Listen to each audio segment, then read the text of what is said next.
and to solicit and elicit your feedback on the projects and your comments as we finalize the last stage of our reports.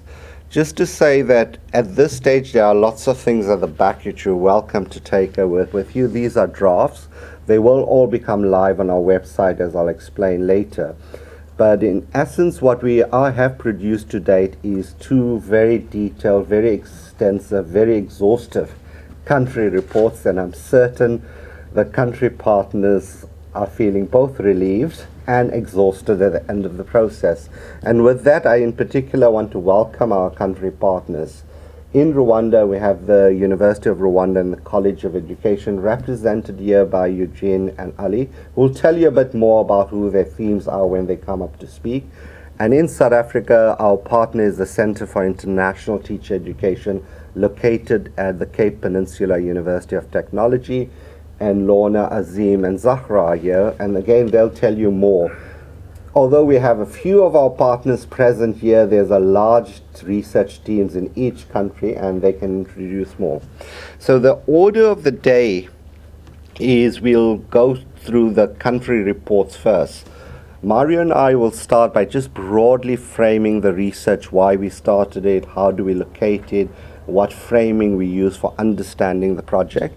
Then we'll go in detail to the 2 country reports. We'll begin with Rwanda and then move to South Africa, after which we'll begin to draw out and tease out some of the emerging insights across both country contexts and some of the evolving policy implications of the research, which we'd like to invite you to comment on and help us think through them as we finalize the final cross-case synthesis output, which would be released very shortly within the next 4 to 5 weeks. We are the final stages of that. We also are pleased here to welcome the discussants, and in particular I'd want to welcome Professor Joel Samoff from the University of Stanford at the back, who very kindly offered to be a discussant, as well as the members of the conflict team at the CEID, Tijendra and Leila Kadiwal. We're very pleased that they're both here and will give us feedback on it. I'd also like to acknowledge Professor Kanji from the Tshwane University of Technology. And if, like me, you don't know where Tshwane is, please ask him where it is, since none of us know exactly where it is. Who's also a partner of the Center for International Teacher Education in South Africa. So we're going to have discussions throughout the day. We'll have lots of time to talk, debate, have breaks, and please do join us for lunch at the end of it, because we know it's a good 3-hour stretch, so our incentive. We are also live streaming this event, so if you do have any feedback, comments, questions, please do talk loudly so we can pick it up for the live streaming. For those who are live streaming, our sites of live streaming include the University of Bristol, who's another partner in the research project. Apparently also includes students and colleagues at the Center for African Studies at Stanford University, and colleagues at the Center for International Teacher Education in South Africa. So we do have a kind of global footprint for the seminar today. So while we feel and look few in number, let's take solace in that in these days of technology we're many. So that's basically the objectives, and what we'd really like to do in summary as an objective is to share with you those emerging insights, to solicit your feedback and hopefully invite you to continue to reflect on the findings and continue to reflect on the work we're doing, out of which we hope to form collaboration and networks with many of you as we continue on this research trajectory. So thank you. Thank you very much, Yusuf. Can I also now call upon Professor Mario Novelli to join us here?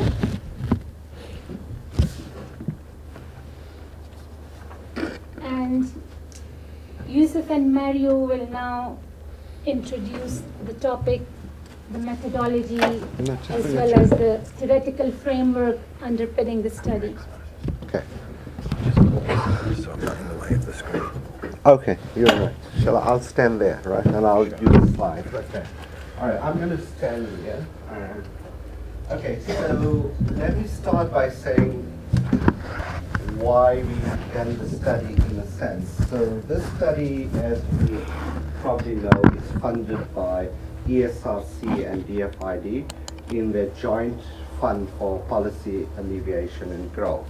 So we bid for this study as part of a call to look at key issues in education and international education and development. And in particular, we were trying to bring two ideas together. One was the issue of teachers, who we argue are very much neglected in research and policy up until the SDGs were formulated in 2015, we think, and issues around conflict and post-conflict.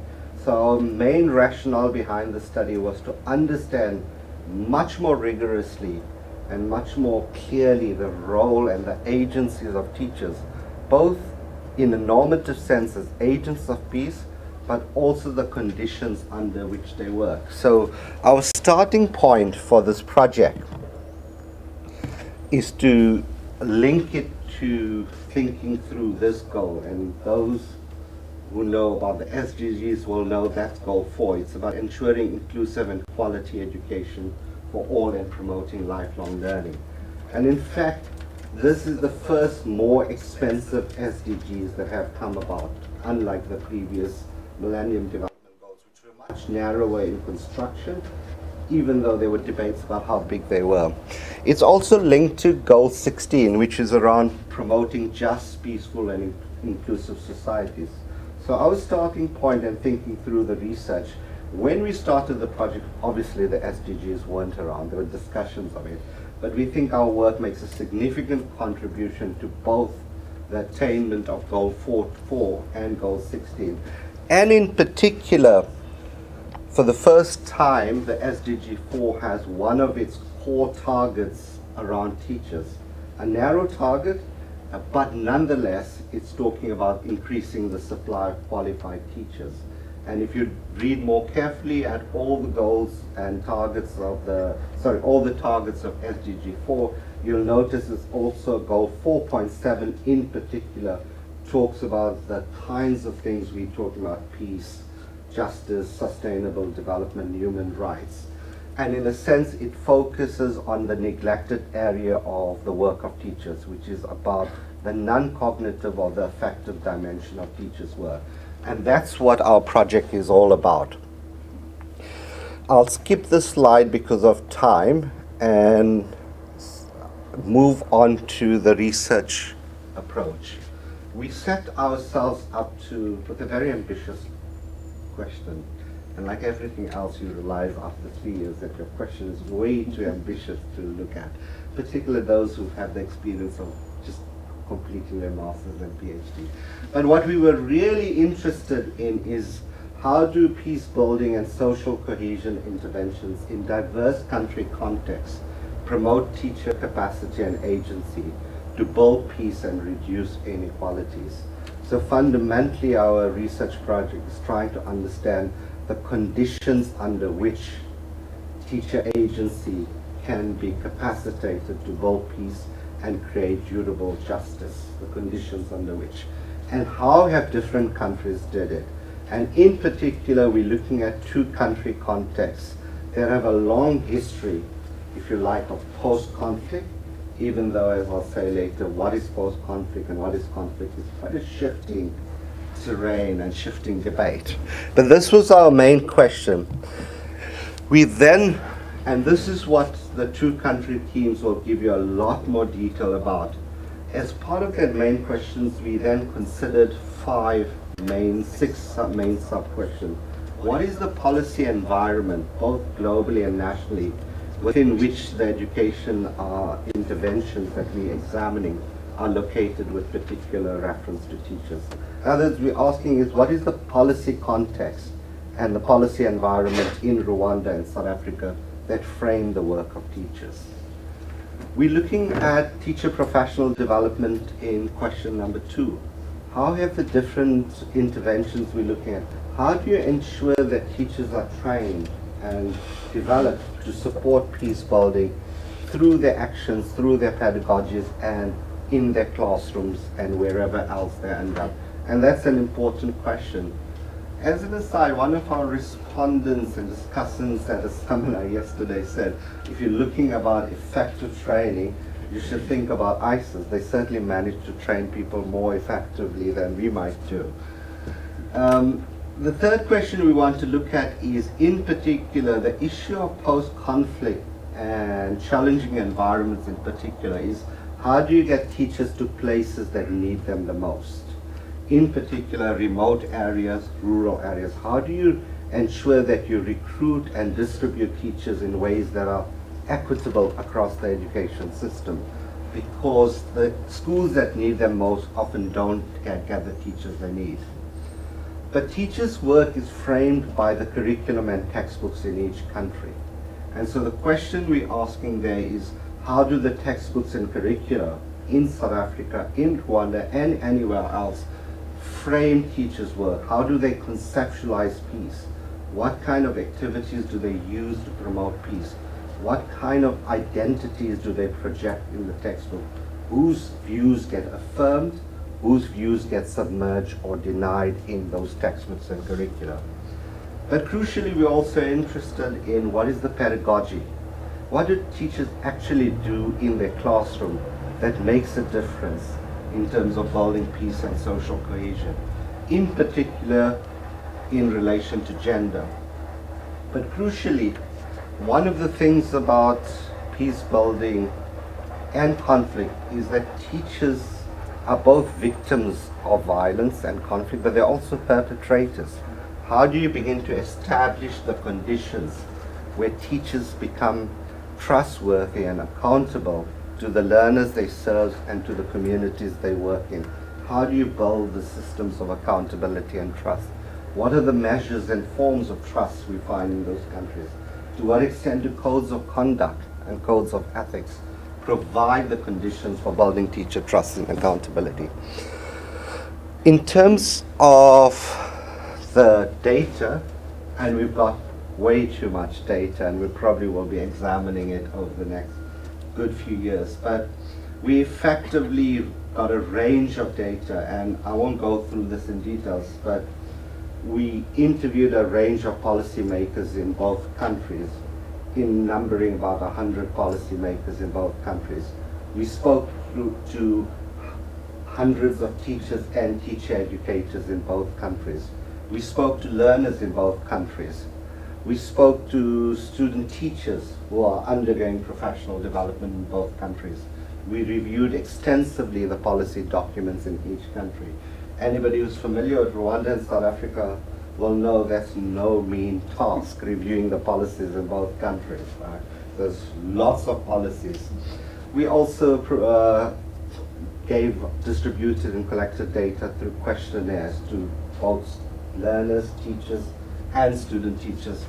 That's the basis on which the data that's reported in both countries is drawn upon. But how did we frame it? How did we understand the concepts we're working with, social cohesion and peace building?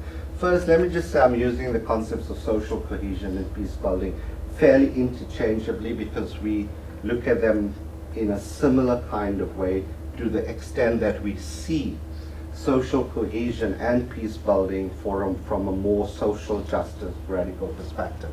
Because we argue that fundamentally social cohesion is linked to equity.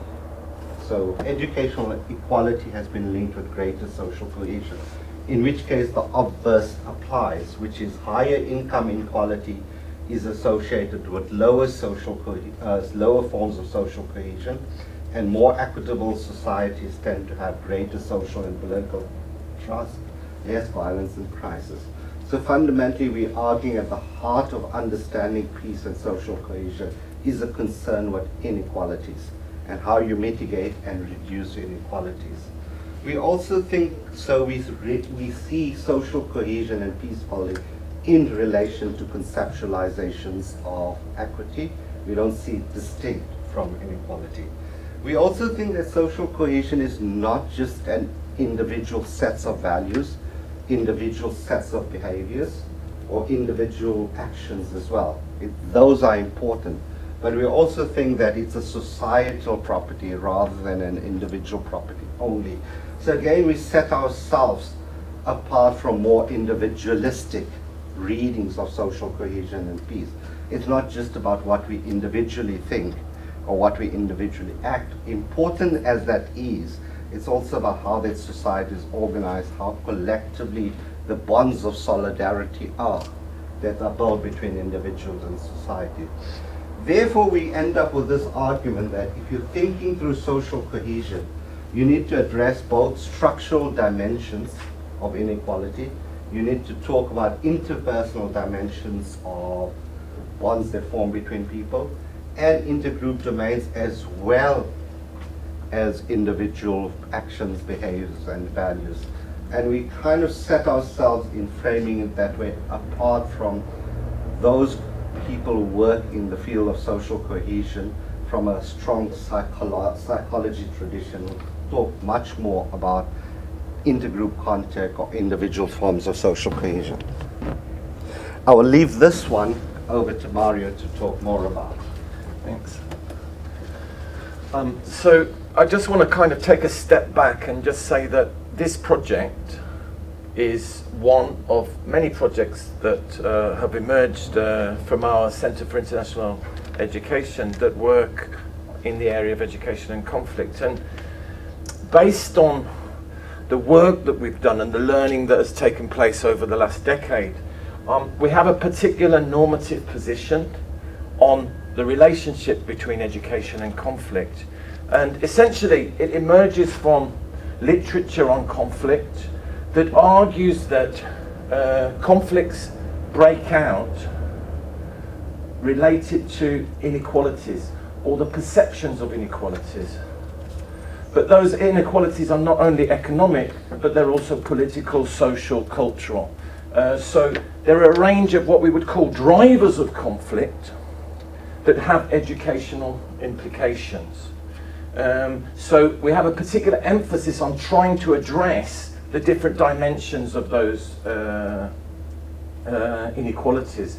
Secondly, our research over the last decade has also shown that in post-conflict reconstruction processes, education is often marginalized from those processes. And it's marginalized in a sense because often the international organizations involved in conflict management often see education as something that can wait till later. And what we argue from a lot of research now is that actually education matters all the way through. Education matters in creating the conditions under which conflict can break out. When you listen to our Rwandan colleagues talk, you'll see that the curriculum was centrally implicated in the genocide in Rwanda. Education matters during conflict, as we see now in Syria and other places, that people need access to education. And if they miss that, they miss it, you lose a generation of people. And education matters after conflict in creating the conditions under which a society can reconstruct and bring people together. So within that logic, we draw on the work of Nancy Fraser on social justice, who talked about different dimensions, and couple that with some ideas around reconciliation. So Nancy Fraser's path-breaking work on social justice argued that there were different dimensions of inequalities that emerge, actually reflect the history of struggles of ordinary people trying to get back their rights. So you have this whole idea of economic justice and the struggles of communism and other arguments around class inequalities, which focus on issues of redistribution. Moving to the 70s and 80s, we start to see more about issues around identity, gender equity, identity of different social movements, which reflects these issues that it's not just about getting economic equality, but it's also about identity issues, being treated equally. And the third dimension is around issues of representation.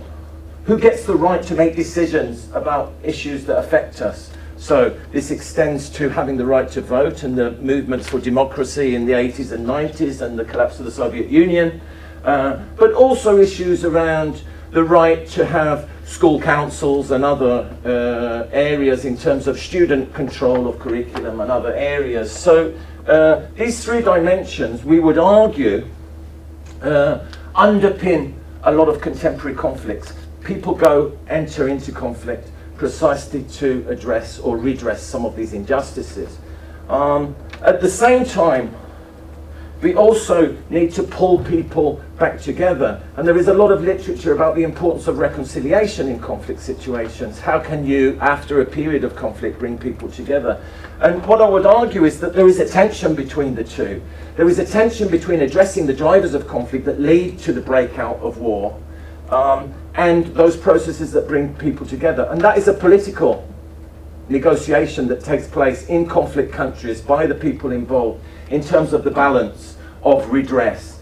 And how do you need not only to deal with victims but also perpetrators, and what's the balance between that?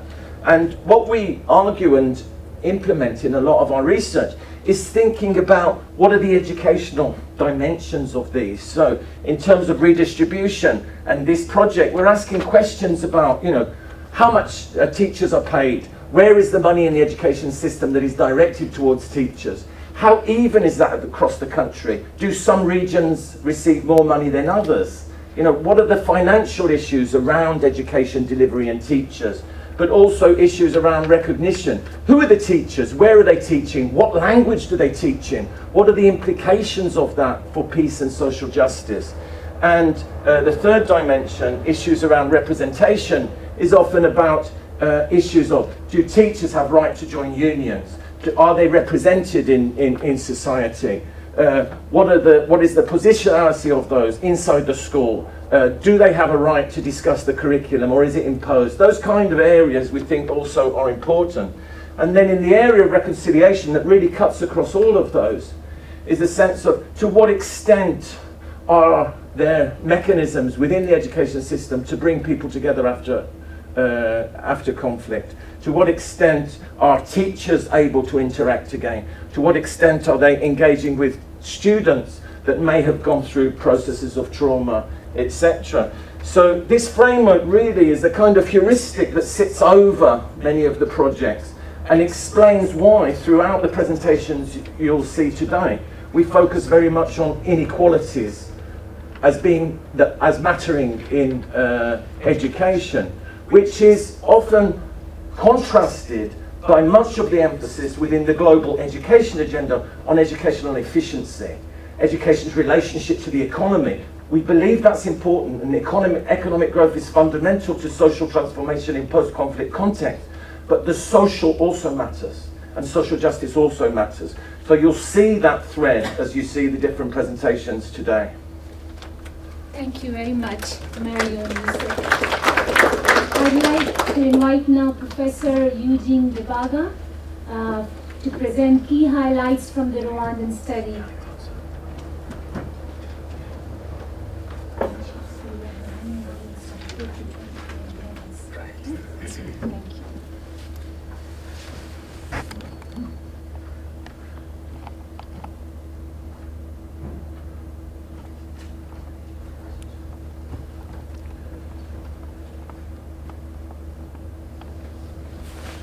Thank you very much.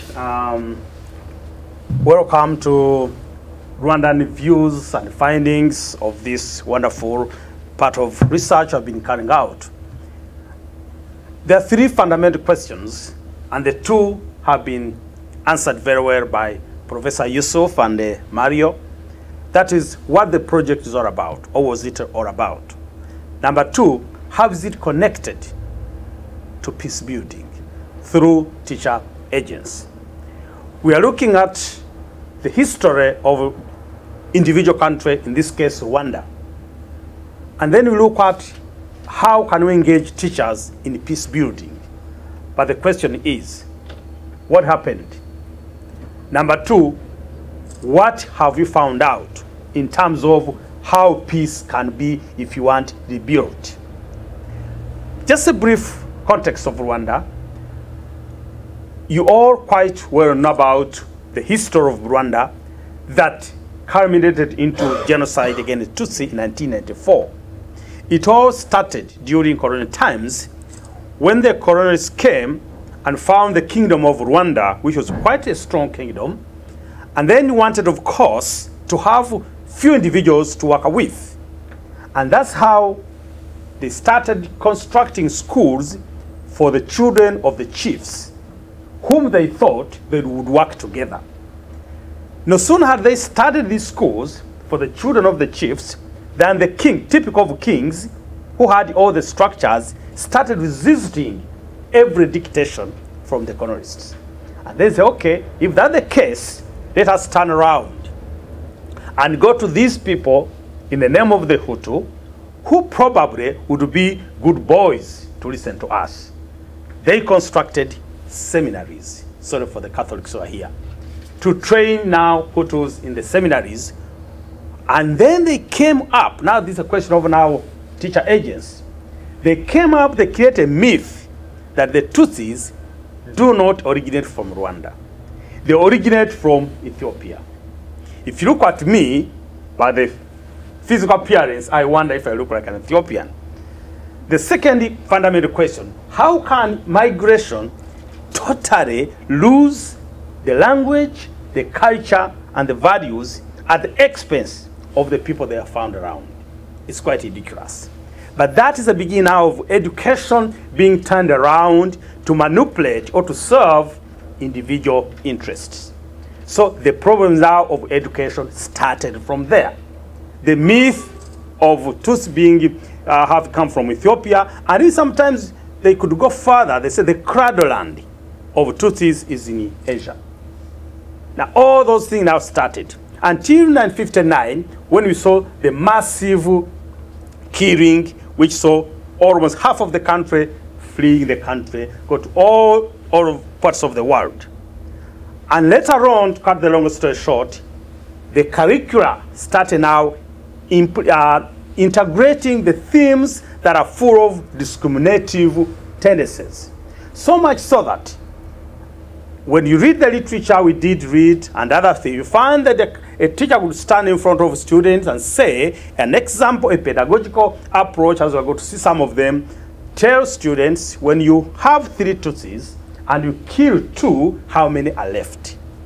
Now you can imagine that pedagogical approach to younger generations for so many years. And that's what we're saying now. If that has been the case till 1994, who are very strong people involved? Education, much as the politicians there, but the politicians are using education system, teacher agents. So we are saying, what can now teacher agents do to change the hand of the clock? So the findings we are going to share here, we got them as Yusuf presented from a range of interviewees, teachers, learners, parents, politicians, policy makers. That's why with the specific objectives we are given, but typical of Rwanda, we want to critically examine the role of Rwandan teachers and teaching in supporting education for peace building. Because Rwanda for the last 50 years lacked totally anything to do with the peace. So how can we now find teachers to make sure that this peace is built? Enhance national Rwandan policy dialogue and understanding about Rwanda has got so many policies, I'm going to look at them. But each and every policy, when you read it, has got so many articles talk about peace, peace, peace, values, values. Why? Because of its history. That's why if you look at curriculum, they're saying it's good to teach the content, strong biology, strong geography, but then anything you teach, integrate with the peace values. Because a geographer, a biologist, who cannot appreciate the society is no, you better be elite. Somebody yesterday during the conference in Oxford said, you better be illiterate rather than having wrong knowledge that will destroy or kill others. Create and communicate new knowledge to Rwandan policy experts, policy makers, and civil society. That's where we shall see so many interventions that Rwanda is using, both from international level to local level, to make sure they help teachers to make sure that the content you teach, how do you integrate the issues of peace building? So that probably after 50 years, the hand of the clock can be changed from discriminative tendencies to nationalism, patriotism, and so many other positive elements. Of course, the key areas of focus has been mentioned. We looked at policies, teacher governance, because if you look at recruitment governance, there's a lot of elements of social cohesion. If teachers are not themselves comfortable presently, they have so many complaints, then the question of being peaceful, the question of social cohesion is questioned, much as the policies are there to help them. Initial teacher preparations. How are the teachers prepared now to be builders of peace? How are they trusted, either by the community, by the government, by the parents? How are they trusted to this new fundamental idea of make sure that younger Rwandans are aware of what it takes to be peaceful, the values of peace? The curriculum textbooks, very fundamental. To reverse the times, if the curriculum textbooks were full of discriminative names like saying Tutsi are snakes, they went to the biblical beginning of calling each other snakes. There's names, cockroaches, because usually cockroaches move at night. You just find it in your chairs, in your bed. So Tutsis are cockroaches, are snakes in the curriculum. So what about the curriculum today? Textbooks today, how are they prepared? How are they designed to make sure that this peace building idea really come out clearly to the younger people? Of course, teacher pedagogies, equally important. How are they? Now, this is very, very critical, because you may say teachers teach this way, but do they have the skills? Do they know how to integrate all these views into their day-to-day teaching? Because the new curriculum, competence-based curriculum, says even if you are teaching mathematics, even if you are teaching chemistry, make sure that you integrate with the peace values. Give example of peace values. But are the teachers aware of that? Do they have the skills? Because you don't want to turn around and blame them, whereas the problems are coming from the system. The key findings, of course, the first one bullet, the policies, all these policies, education sector policy, decentralized policy, the Rwandan Constitution, EDPRS 1 and 2, among others, emphasize promotion of Rwandan values, peace building and social cohesion. That's why he said the projects are about engaging teachers in peace building. But the question is, how are they, education agents, how is it connected to building peace? That's why all the Rwandan policies, as I've just mentioned, every policy that comes around, it has so many connotations of peace, which is good itself, and we found out. Now, if you look at the however, now this where now the issue of Mario was talking about, the issue of inequality, representation, the 4 R's. You find there are some loopholes that are still hanging around that can now prohibit this peace building process. Inequitable distribution of educational, human and material resources between rural and urban areas. You find there's a gap between rural schools and urban schools. And it's very difficult, if there's a big gap, to talk about social cohesion. You cannot be at peace. We shall look at some quotations from teachers and students who are saying, if you are not at peace yourself, you can't give peace. So, this gap. Lack of structure and a sustainable system of continuing professional development for teachers. Now, there's a big group of teachers who are in the service who are not well conversant with the new skills, the new pedagogies of integrating peace values into the new curriculum. And when you look at CPD, which would have come around to help them, the system is not well structured at the moment, that is. So we are telling the policy makers whom want to inform that, please, you are on the right track, but look at this. You cannot achieve total peace if you don't get around for these strong agents to make sure that they transform the society. Low enrollment rate of females in higher education. This one is ridiculous because Rwanda is well known for gender policy. Of late, the new cabinet that has been created, 20 ministers, out of 20 ministers, 11 are ladies. When you go to other government positions, and that accrues from the policy of 30%. Anything you do in terms of recruitment, make sure that 30% is for ladies. And then those who are naturally strong in a particular area can compete like other people. But when it comes to school leadership, very few ladies are there. When it comes to universities, very few girls are there. Again, we tell the policymakers there's something to be done here. It may sound superficial because we've got the 30% policy, but in reality, there are some areas which is not coming up properly. And so, peace building, social cohesion, under the presentation of women in educational leadership, this one I've mentioned it, teacher governance, recruitment, and the deployment. If you look, again, this one, we are looking at everything in line with peace building as teacher agents, and in line with the social cohesion. Now, when you look at teacher governance, recruitment, and deployment, the first 4 bulletins, these are the findings of the things that are going on well. That is positive.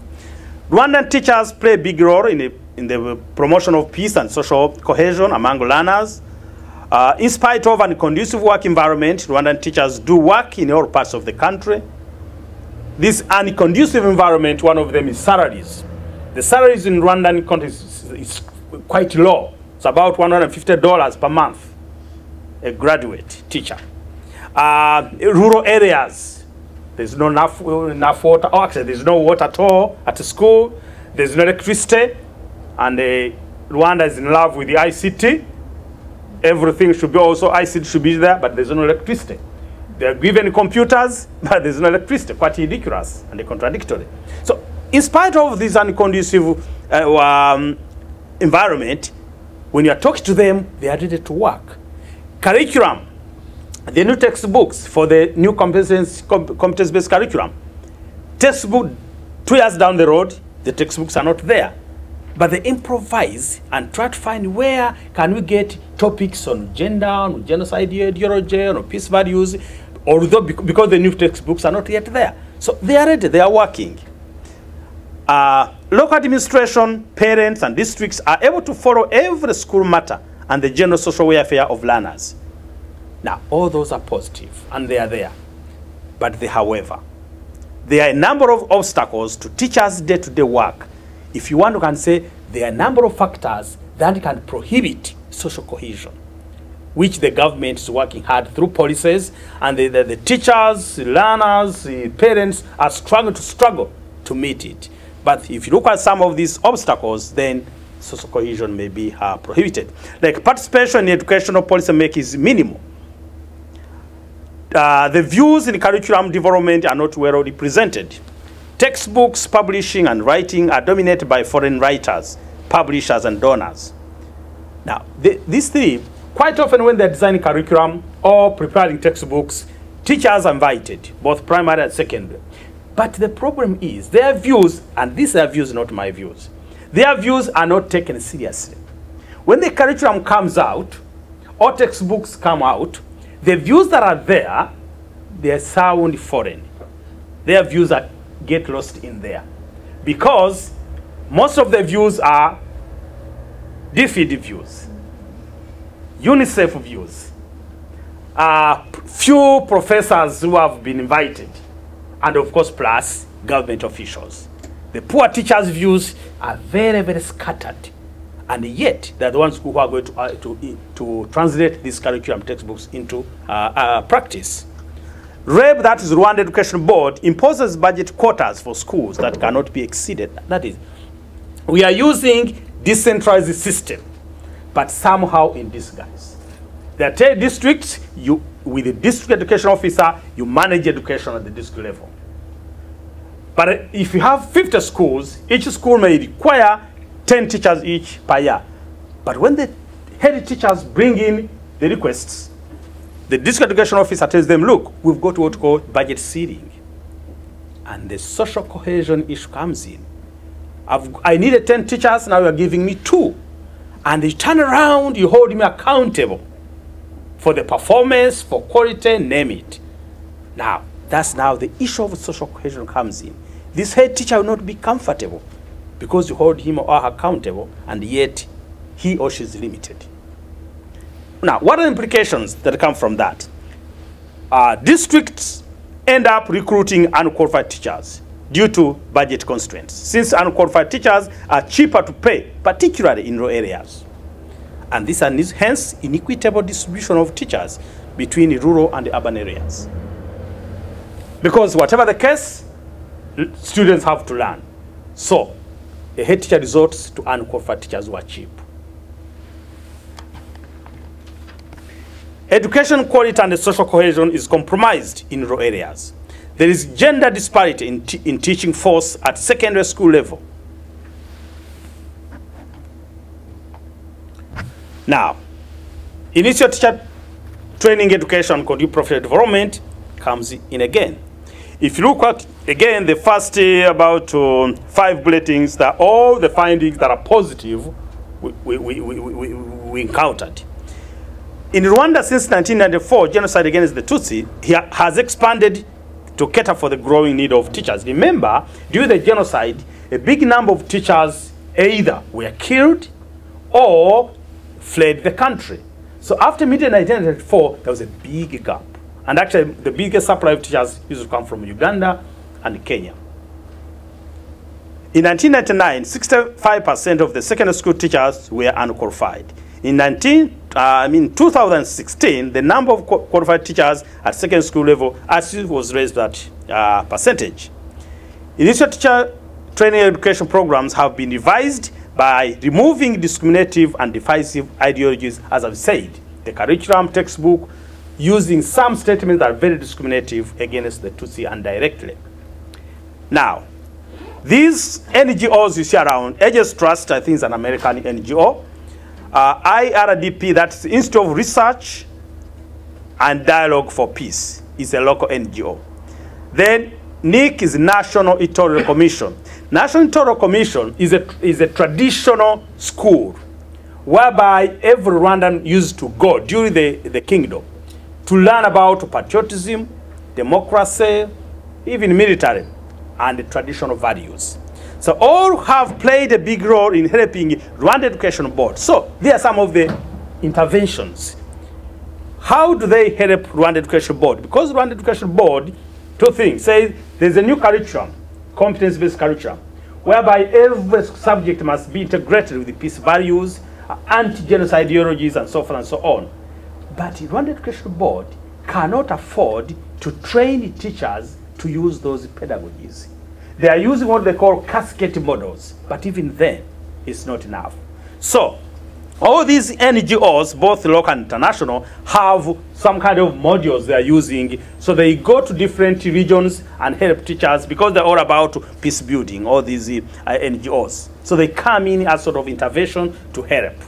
Because as you shall see the findings, teachers are complaining terribly. They love peace building in curriculum, textbooks, but the foul they are crying is the capacity to deliver that, the facilitation to deliver that. So that's where some of these interventions come in.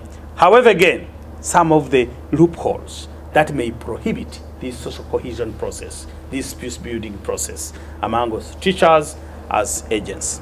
There is a mismatch between initial teacher training education programs and a CBE, competence-based curriculum, school curriculum. In other words, during our research, we found out Rwanda Education Board came up with this curriculum and the textbooks. But the teachers to teach this curriculum are not well prepared for this from the initial teacher training education. Even, unfortunately, where I belong and the early, our programs are not yet matching this curriculum. Then you put a question mark, what kind of teachers are producing for what bucket? So, good.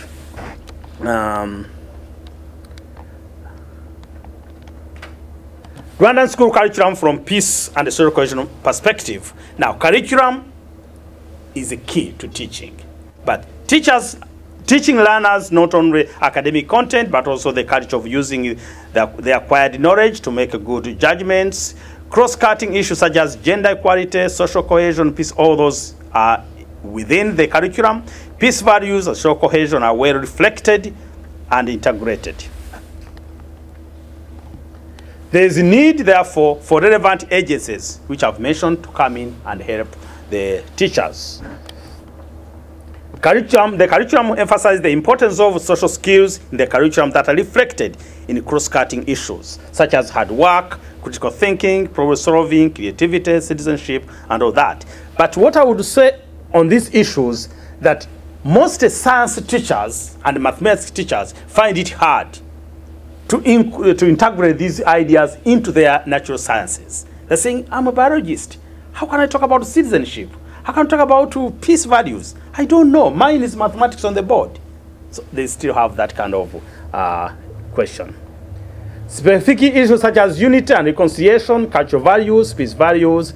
For a Rwandan teacher, now this is one of the quotes we got. For a Rwandan teacher, not including peace values in teaching, the lesson would be incomplete. Because when you want to stop mistakes, you talk about them. These are some of the quotes we got from the teachers. Learners need to look at themselves as Banyarwanda, not as Hutu, Tutsi, or Twa. This is all about the government overall program, Ndi Umunyarwanda. Ndi Umunyarwanda, this is, in Rwanda we are advocating one single national identity. The Hutu, Tutsi, Twa, you look for the difference, you can't see it. One language, one culture, same values, 100%. There's my colleague here who is reading. Is that true? Yes, true. One language, 100%. One language, 100%. Same culture, same values. Nothing at all. That's why the Hutu-Tutsi issues, much as there would have been a few differences like any other society, but they were just exaggerated for political purposes. We don't have even the directs. So it's quite unbelievable. Now, these are some of the quantitative results. Learning areas where learners felt they learned most about living together peacefully. Because living together, we are all talk about peace and social cohesion. You can see the highest is social sciences. No wonder science teachers and mathematics complain for us difficult to integrate these things. So even students say this is where they get more of those issues. Learners' opinion on what best describes what it means to be a Rwandan. See what, to them, the highest, what it means to be a Rwandan. Work together to make the country better. It takes us back to their history. Whereby Rwanda was just like, you know, a small insect in an ocean. Now they want to make it better. These are students' dreams. Learners' perception on what affects most how people live together peacefully. Look at the highest, genocide ideology. That's why the curriculum says, everything you teach, make sure that you include the anti-genocide issues. Learners' perception about what can help to make a peaceful society. The highest, helping the needy. You have so many orphans, widows, and so forth and so on. Teachers' response on what aspects in the following they prioritize their teaching. The highest, equality, whether gender or anything to do with the distribution. Teachers' perceptions on what topics are most relevant for teaching learners respect and tolerance in line with peace education. The highest, development of self-esteem in the society. In Rwanda, we call it agaciro. It's a full government program. Agaciro, self-respect. In other words, nobody should ever despise you anymore. If some of you have listened to our president, wherever he is, even when he's in New York, he tells Americans point blank, give us the money, that's good of you, but don't dictate to me how to use it. I know what my people want. So, these pedagogically, the pedagogies that we found are common in classrooms that aim at promoting peace values and end social cohesion, collaborative debates, field work, and all that, of course, you are used to too. The howevers now. Both secondary teachers and university teachers, educators are superficially involved in curriculum, as I've said. The most influential players, of course, as the NGOs. Teachers claim to lack enough knowledge on issues of peace. All these I've mentioned in the introduction as things that presently can inhibit peace promotion. Insufficient teaching period, 40 minutes to say, how can I integrate peace values, anti-genocide ideologies, just in 40 minutes of mathematics and have time to integrate them? It's quite, you know. Of course, now, very hot. Rwanda is a formerly Francophone country. But now we are using English as a medium instruction.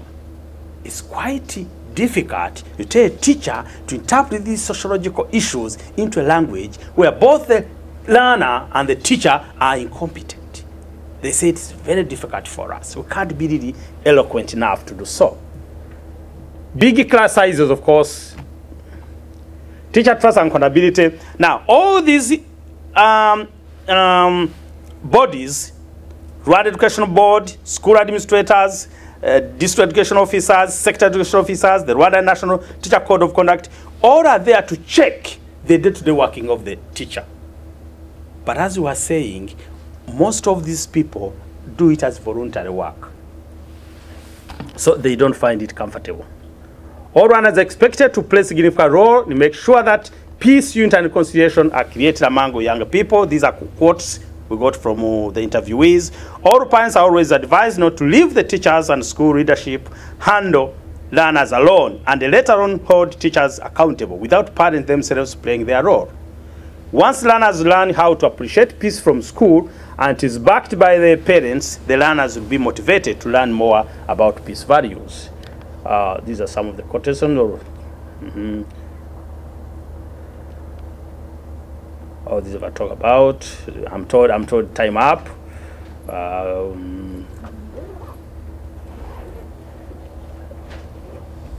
Conclusion. The education policy context in Rwanda is favorable. Policies are wonderful for peace building and social cohesion. Teachers have a sense of responsibility towards promoting peace building and social cohesion in schools. They are clear about it and they appreciate it. They, however, now. Poor remuneration and lack of benefits. We talk about redistribution. If the difference is so big, it's very difficult to talk about somebody to be peaceful.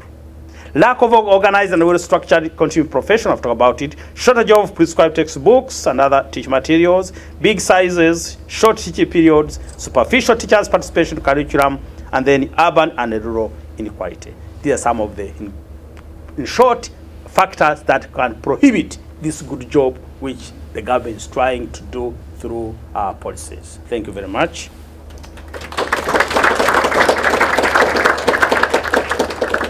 Thanks very much, Eugene. I'll now bring this first session to close, but before you go for your tea, I'd like you just to have a 2-minute buzz discussing what you found perplexing or what issues emerged for you. Write them down so that we can discuss those questions later at the end of the seminar and keep discussing the first 2 presentations while you are having tea. Okay? Just 2 minutes buzz with the person sitting next to you. And enjoy your tea then. Thank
I just discovered we are both kind of 2 points. Yes, well, this is not well. Bring you back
How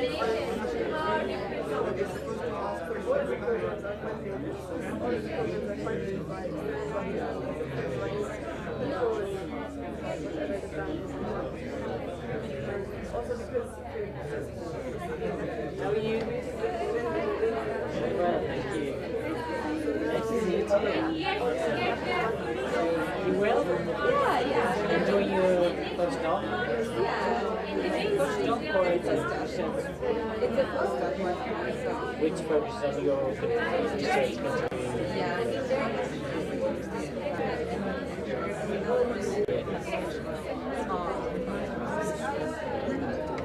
Where's your office? good job. Yeah. Okay. But yeah, I've been away a lot. The event code is teachers and social studies. You have a copy of this? Yeah, I went to Central.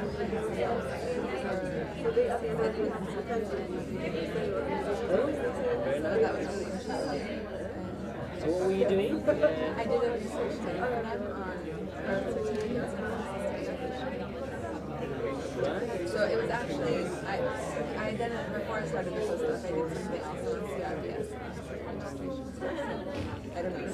So in refugee camps? No, just, well, it was more about IDPs and just in general, like all civil documentation. Centers, like registration centers. What's the situation like?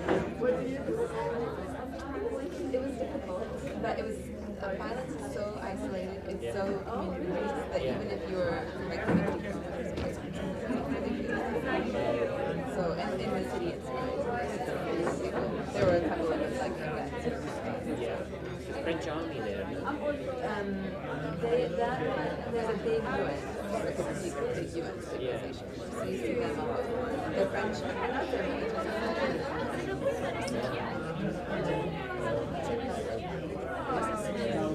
So, do you want to build on that? well, maybe, I don't know. Don't sit, that's why I left the chair, otherwise it blocks the view. So don't use that chair. But I kind of told them, You can sit over there, that's fine, yeah. Not this one. conference executive and as much as I realized it a bit late that I was blocking here. If you want to keep sitting, just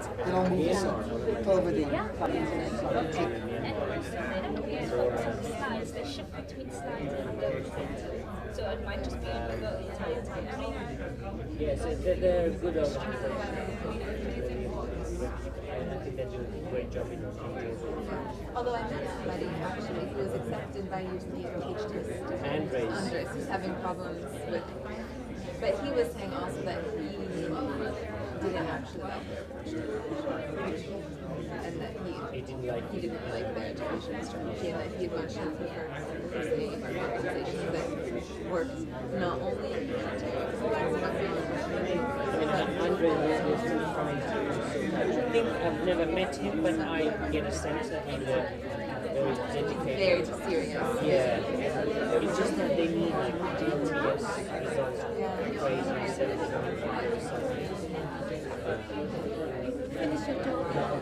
Yeah, I just haven't.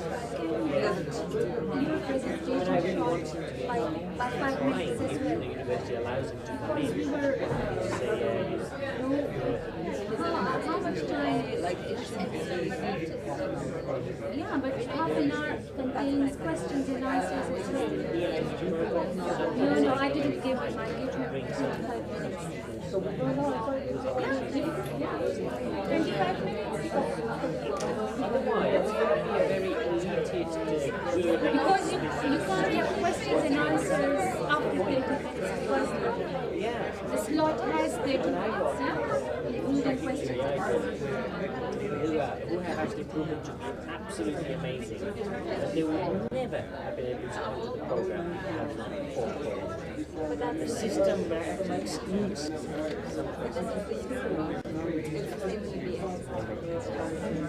So you work in BA? I did. I had started in All right, so well, yeah. I'm just looking out to Jinga who can give time, a couple of questions. Yeah, so that's why, we only have, we only have 30 minutes for UG. They can't have 30 minutes, otherwise there is no time for questions and answers. Yeah. So I actually like 25 minutes for and Lorna speaking as well. So you communicate between you two. It's the same presentation, right? Okay, so stick to time, 25 minutes. And then we So before starting this one, we could have a couple of questions for him and the ones from Rwanda, and we can cut short ours a bit. Okay, you haven't got much anyway. You've got 20 minutes. Yeah? Okay, all right. Okay, so you want because otherwise there's not enough. And is there any more time? We haven't got much anyway.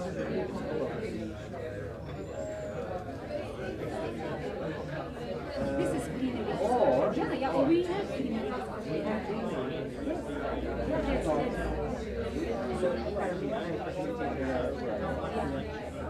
You are facilitating yourself. So how do you want to do it? Because any questions for maybe clarification? yeah, for him or Rwanda, it would be like just a couple of questions. And then you guys come in and question. Exactly. And then I'll say a few things. And then I'll speak for 5 minutes. And then I'll invite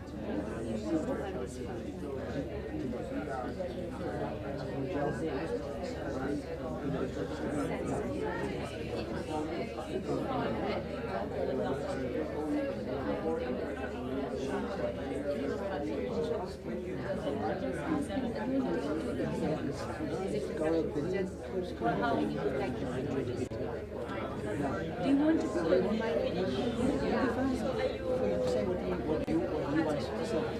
So it was exactly all with African context.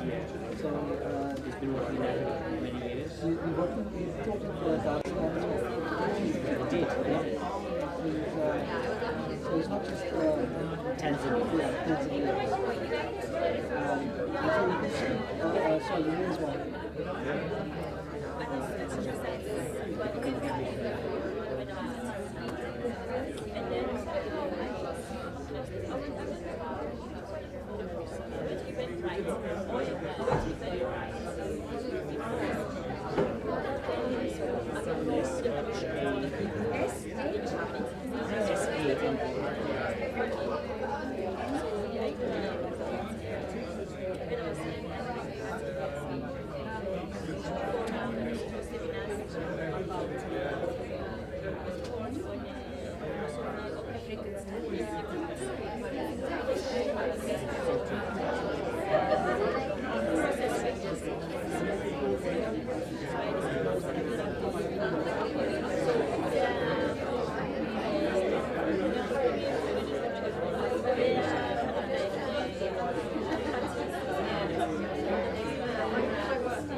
We are doing this project, the Ginger is leading on it. Somalia, here, there, everywhere.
Can we please be seated for the next session?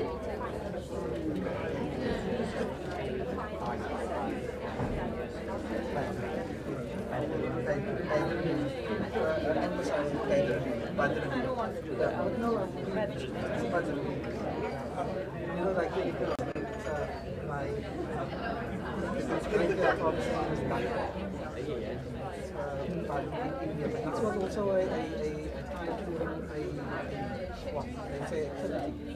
Yeah, is it?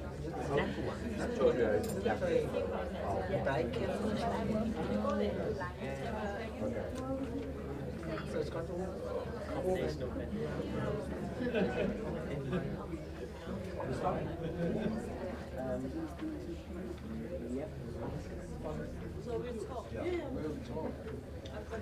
Okay, so I think we should make a start now. If you don't mind taking your seats, please.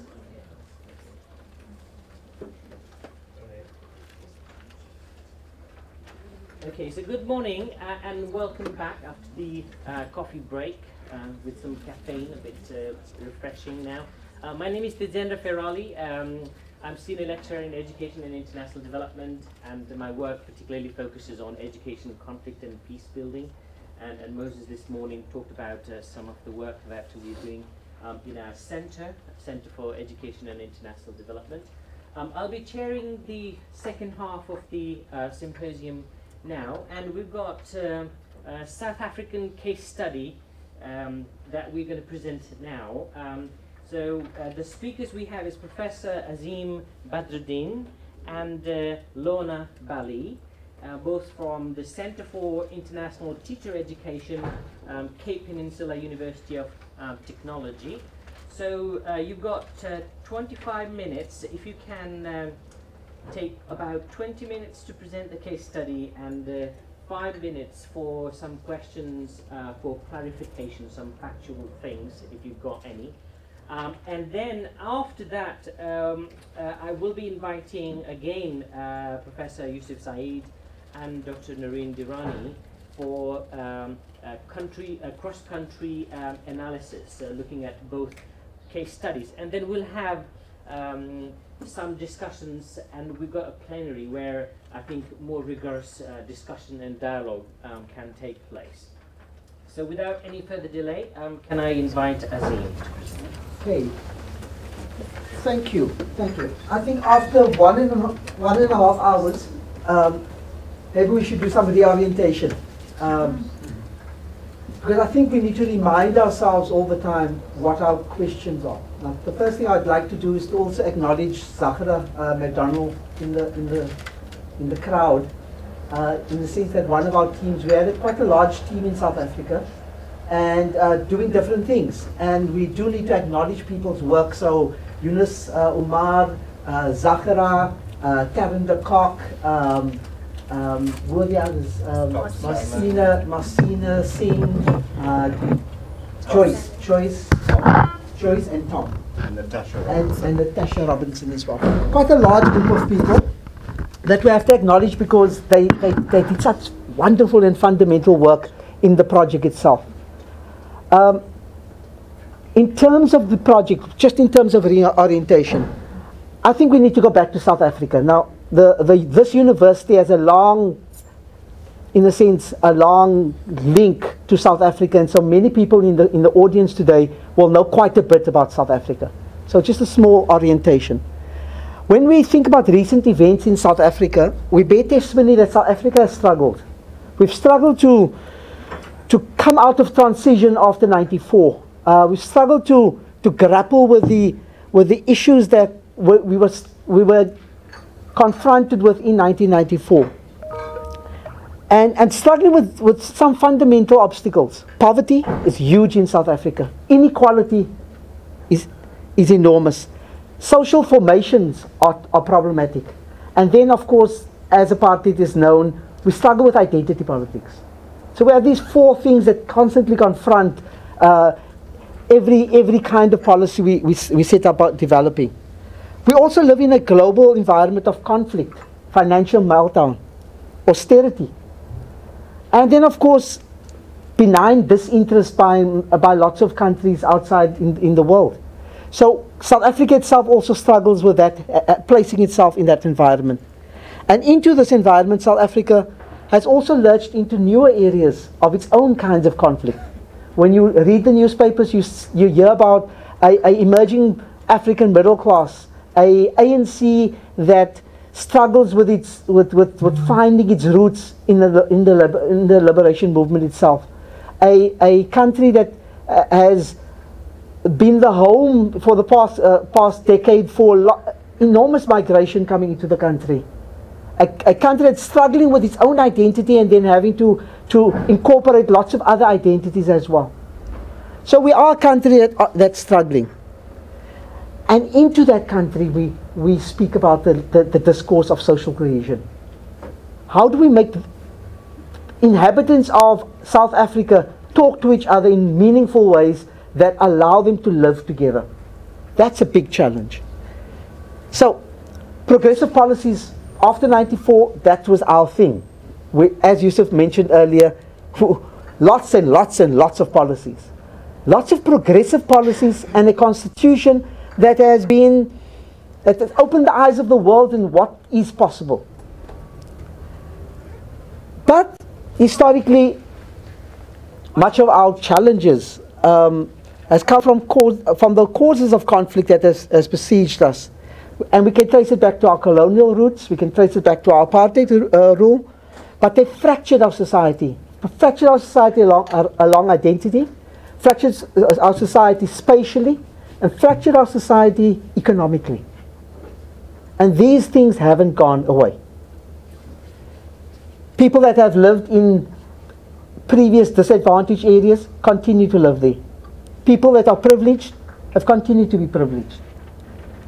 People that were white have not become unwhite. And so we struggle with how do you speak to cohesion in that kind of space.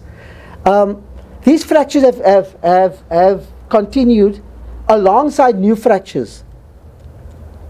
So for today's discussion, the important thing to note is that South Africa's history of apartheid demarcations, whether they be spatial or identity, they continue to have a stark presence in our policies and how our policies operate and what they try to grapple with. Look, in saying all of this, of course, I must acknowledge that after '94, we have changed fundamentally. Our society, if you go into South Africa today, you'll find a quite different society. Certainly different to what I lived in the 1980s. So we shouldn't also, we should remind ourselves all the time that South Africa has changed. It's what hasn't changed and how we grapple with what hasn't changed. in our policies. Teachers are important for that. So coming back to, yeah, I'm going to switch to that. So what's our project about? Our objectives was to understand the conditions under which educational interventions operate in our country and the measures and the processes that have been applied that either make a difference or contribute to further inequality. So we have educational interventions that have been put in place since 1994, and our challenge is to understand what those interventions are, how they helped, and where the gaps are that allow us to suggest ways of realigning them in order to promote better social cohesion. In the end, though, I should, like Mario said yesterday, I like to set up our conclusions at the front end, and then you forget about them.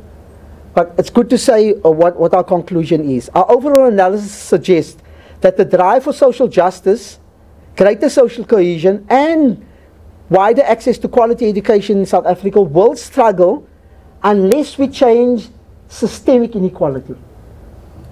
And how do we dismantle that? That is what our project was all about. The one last thing we did also that will come out of the findings at the back end is we speak about education in terms of how we intervene in the classroom, how we intervene in the curriculum, how we intervene in teacher practice. What we often don't speak about are the traumas that lay in every single country, in every single classroom. What are the traumas that are there, and how do you engage with those traumas? So part of social cohesion is partly doing that. So what are we doing today? Quickly. We're doing 4 things. We broke education policy up into 4 areas. Teacher policy, teacher professional development. What are the other ones? Sorry. The curriculum and pedagogy. And then, what's the last one? Sorry. Governance and teacher governance, basically. Those are the 4 areas. And what we're going to do today is, Lorna is going to speak about teacher governance and teacher pedagogy and curriculum. And I will speak about teacher professional development. Okay, good morning everyone. So just to remind you of the main research question, to what extent do education peace-building interventions in post-conflict countries promote teacher agency and capacity to build peace and reduce inequalities? In order to answer this broad research question, we looked at various potential constraints, enablers, and interventions that affect teachers' ability to promote social cohesion. So, like Azim said, teacher governance, which we divided into recruitment and deployment, and then trust and accountability. And then we looked at teacher professional development, which is initial teacher education and continuing professional development. We also looked at curriculum and textbooks, and then later we looked at teacher pedagogy. So for each of these areas, I will just repeat the sub-research question and then provide the findings for that section. So firstly, beginning with teacher recruitment and deployment, we asked the question, how have the selected interventions attempted to ensure that teachers are recruited and deployed to remote and rural post-conflict contexts? So we looked at certain interventions that the government used to redistribute teachers and incentivize teachers to teach in rural areas, such as post-provisioning norms, the Teachers Rural Incentive Scheme, TRIS, and the Funza Lashaka bursary program. So I unfortunately won't be able to describe all of these interventions because you can go to the report to just read up on them. So beginning with what we found is that the conceptualization of these interventions were problematic and it resulted in unforeseen and unintended outcomes. For example, the Teacher Rural Incentive Scheme resulted in the unfair dispersal of incentivized posts for political gain. So the interventions were unable to counteract the deprivation in the broader environment. There were continued inequities and continued social and professional isolation, which in turn impact educational quality. And then also, teachers did not generally teach at schools that were different from their educational and schooling experience or different to their culture and identities. So in terms of teacher trust and accountability, we asked the question, how have the selected interventions attempted to ensure that teachers build trust and enhance accountability to the local community? So over there we found that in the drive towards greater accountability mechanisms within the teaching profession through the interventions such as the South African Council for Educators and school governing bodies, too little support was given to teachers to abide by regulations. There was unequal resource distribution, which places more demand on teachers and schools that are hard to reach and poorly resourced. Accountability mechanisms don't often have the effective buy-in of teachers. And then overall, there's a tension between the structures to promote accountability and trust in the teaching profession, and then also between teachers' agency to build trust relationships with the students and community. So trust rested on individual teacher agency rather than structures and mechanisms that intended to promote it. So Azim will just move on to continuing professional development and initial teacher education. I think the challenge we must remind ourselves is that, sorry, did anything change? The challenge we must remind ourselves is that in as much as, if I can just go back to the one slide at the beginning, sorry, no, it's not there, I've gone the wrong way. Did I just, sorry. What did I just do? My apologies. The point is that I'm looking for the slide about.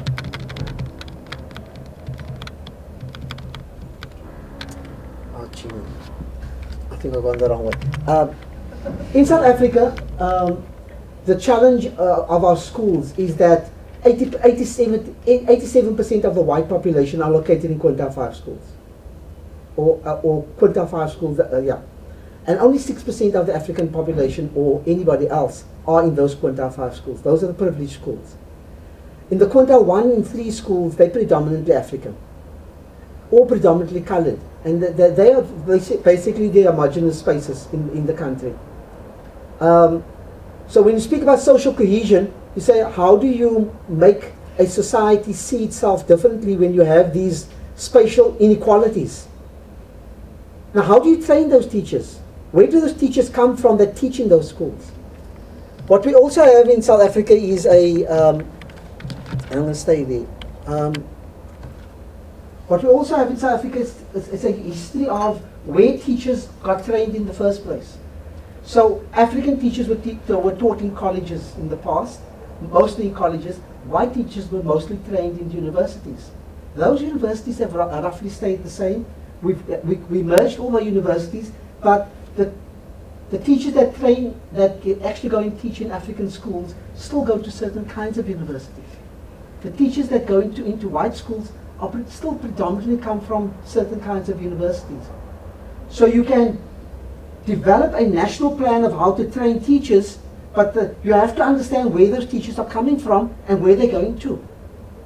So in terms of initial teacher education, how do you develop a process whereby you develop programs that then allow all the teachers to come out with the same qualification, with the same understanding of all the learners that are out there? We're not going to go out in the program and train teachers, white teachers, to train white kids. That's ridiculous.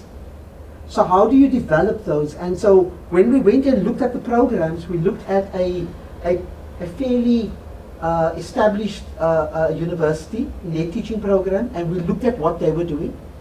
And we went to a university that taught predominantly African student teachers, and we looked at what that program was providing. And then we compared the two. So I want to just, I must admit I have no idea where I am now. Keep going up. Yeah. Keep going up. I think I went to your slides, so sorry. Keep going. Yeah, there we are. Okay. So in the one university, the university that trains predominantly African students, we had a program that has a multitude of pedagogies that is fully aware of who their students were. So they try to bring the backgrounds of the students and the traumas of the students into the classroom on an everyday basis, into the programs. Frequent use of debates, and lots of teacher educators trying to model exemplar behavior. So they told their students, this is how you behave in a classroom. This is how you engage with this. This is how you engage with that. In a sense, what we refer to in the past as didactics, but lots of the modeling of how you teach in difficult environments. The pedagogies at the same time were based a lot on reflection and discomfort. What they had to be aware of is all of these student teachers were going into difficult spaces. So how do you engage with those moments of discomfort? So that particular teaching program was very aware of who their students were and where their students were going to. The second program, the established university, had a much tighter program.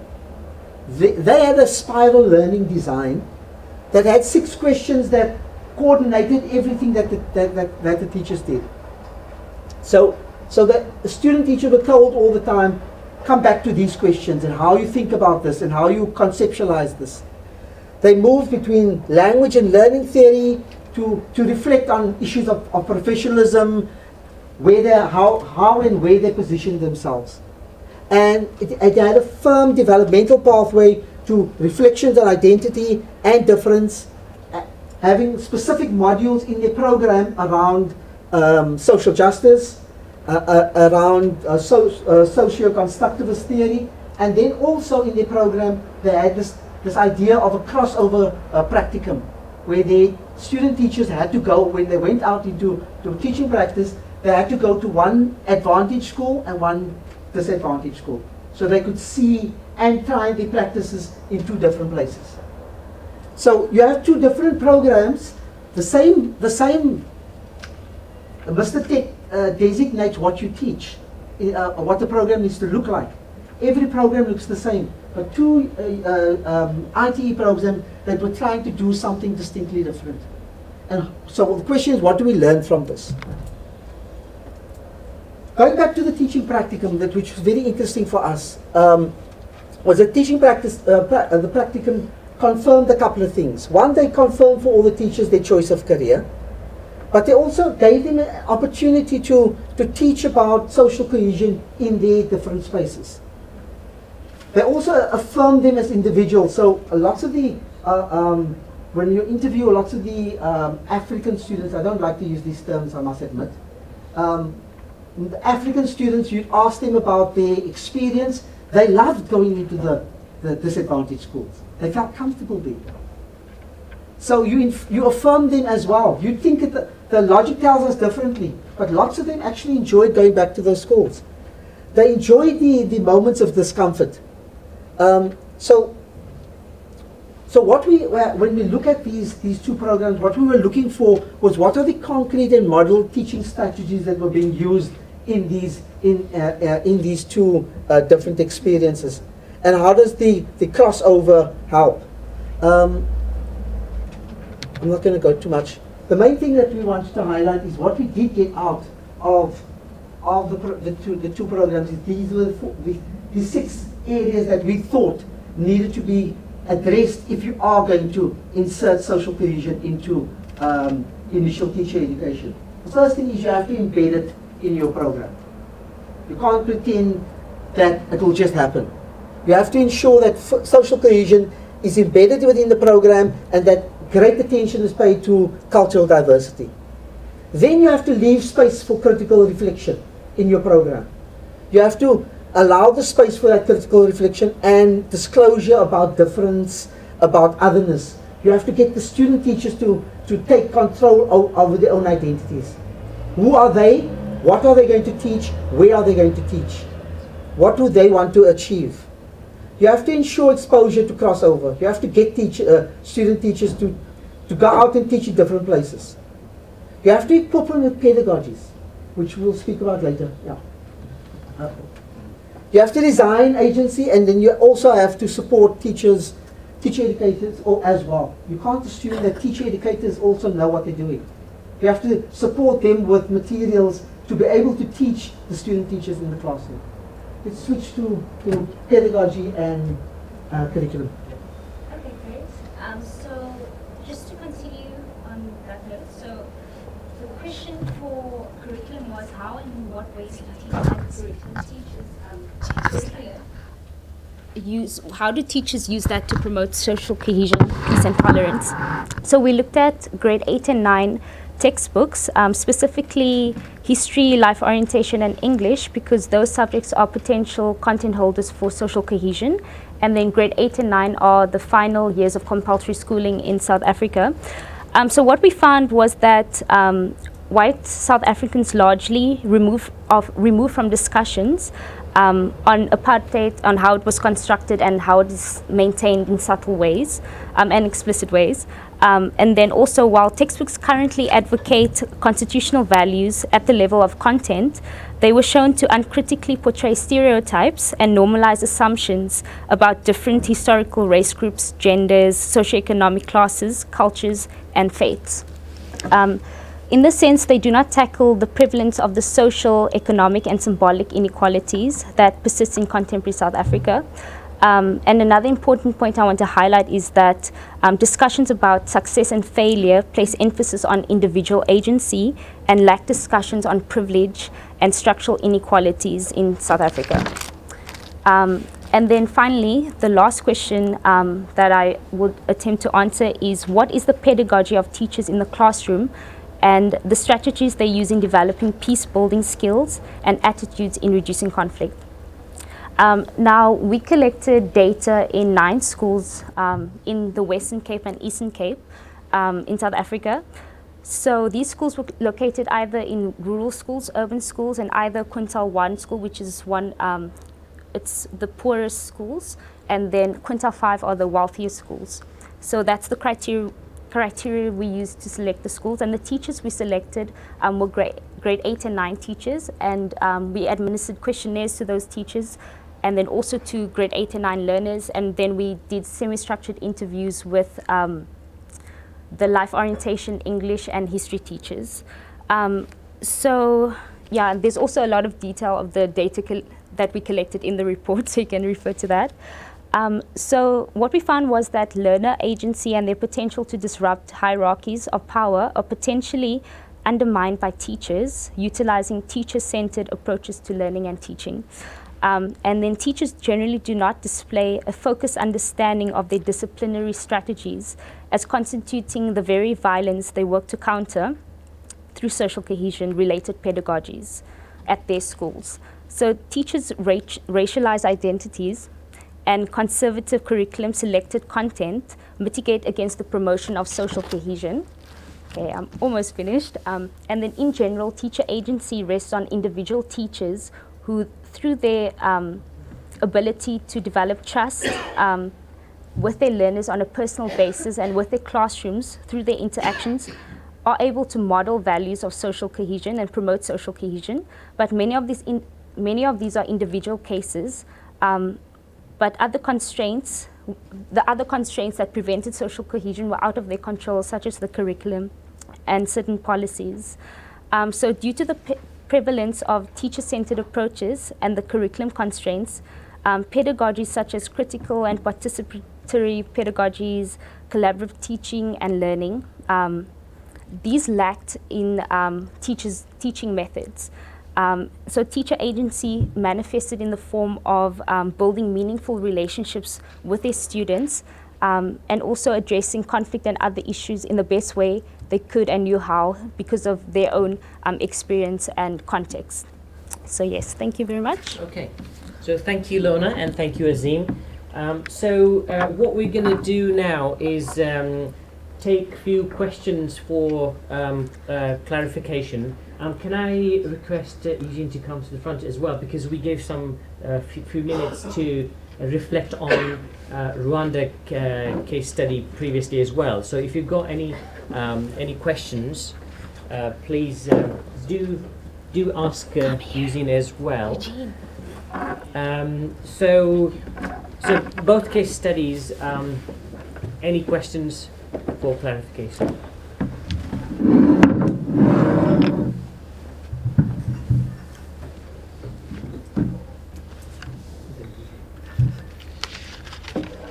Okay.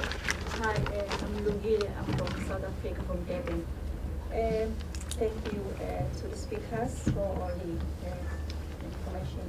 Lorna, you mentioned that you find that in white schools, there was a resistance to talk about the apartheid system. I don't know, in terms of the curriculum or something.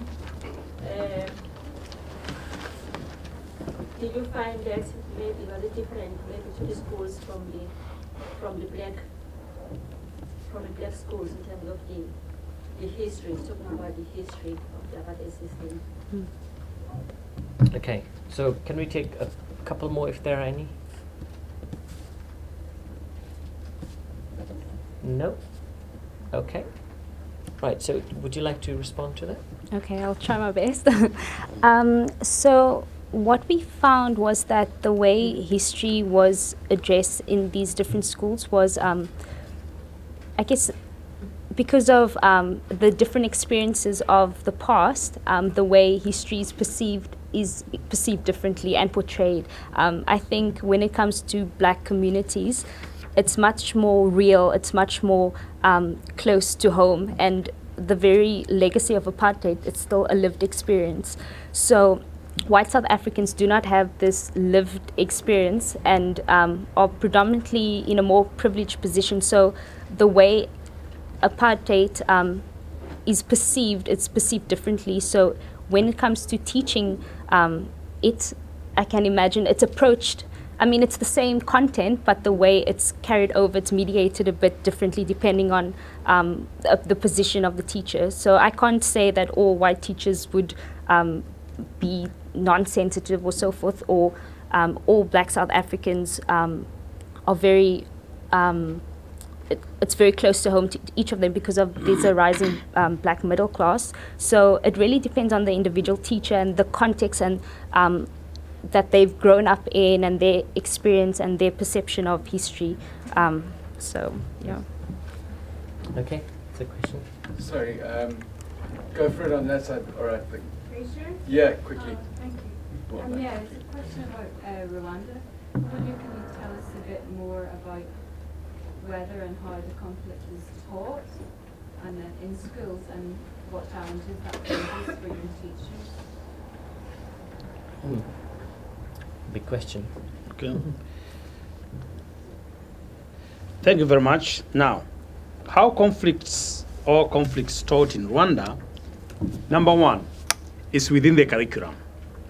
During the break time, somebody came up with the same question, that how is the Rwandan conflict portrayed in the curriculum and textbooks? In the first place, in the curriculum, they're saying, teach the history of Rwanda in terms of the conflicts. That's the small background I took you through, how it started during the kingdoms versus the current times. Number two, bring in the issues of genocide. What is genocide? How it was carried out and the consequences. So, from the curriculum perspective, that's how it's taught in Rwanda. However, you may find that only that as you are presenting this kind of forum, you have to mind time, but there are so many problems that teachers reported. One of them is teaching anti-genocide ideologies, what it did and the consequences to younger people, particularly primary school and primary O-level, because sometimes the O-level has got very younger people. So some of those words or things that happen tend to be too strong for them. Number two, some of them, if not majority, were born after genocide. So it requires deep analysis, which that deep analysis may end up into trauma. Because if you tell them what genocide is, how it was carried out, by who in the first place, and then remember, in Rwanda you are facing a class of mixed, those so-called ethnic groups, because once national exams come out, students are allocated by the computer. We no longer allocate students by ethnicity, as something I overlooked. There came time when it went beyond ethnicity to regional, depending which president. Does he come from the north or from the south or whatever? So they used to allocate students by what you call iringaniza in Rwanda. Iringaniza means going by the percentage of the people. If Tutsis are assumed to be 14%, follow that percentage. So, but now students are allocated by computer. So a teacher to come out teach about genocide, what it is, how it was carried out, its consequences, in front of students, he or she may not be aware who they are. They tend to find it a bit difficult. Okay. Right, thank you. Did you have a question? Yeah? Yeah, no, it's Please. kind of been answered a little bit both ways. Okay. Thanks. Okay. Okay, one more question if there is any burning question there. Okay, Dina. Identify yourself, where you come from. My name is Dina. I just finished my master's here at the IOE. I have more of a general question that I think of whenever I see research that it seems like you've done a very deep and thorough and complex piece of work. I think about the next steps because I always feel skeptical about what will happen next.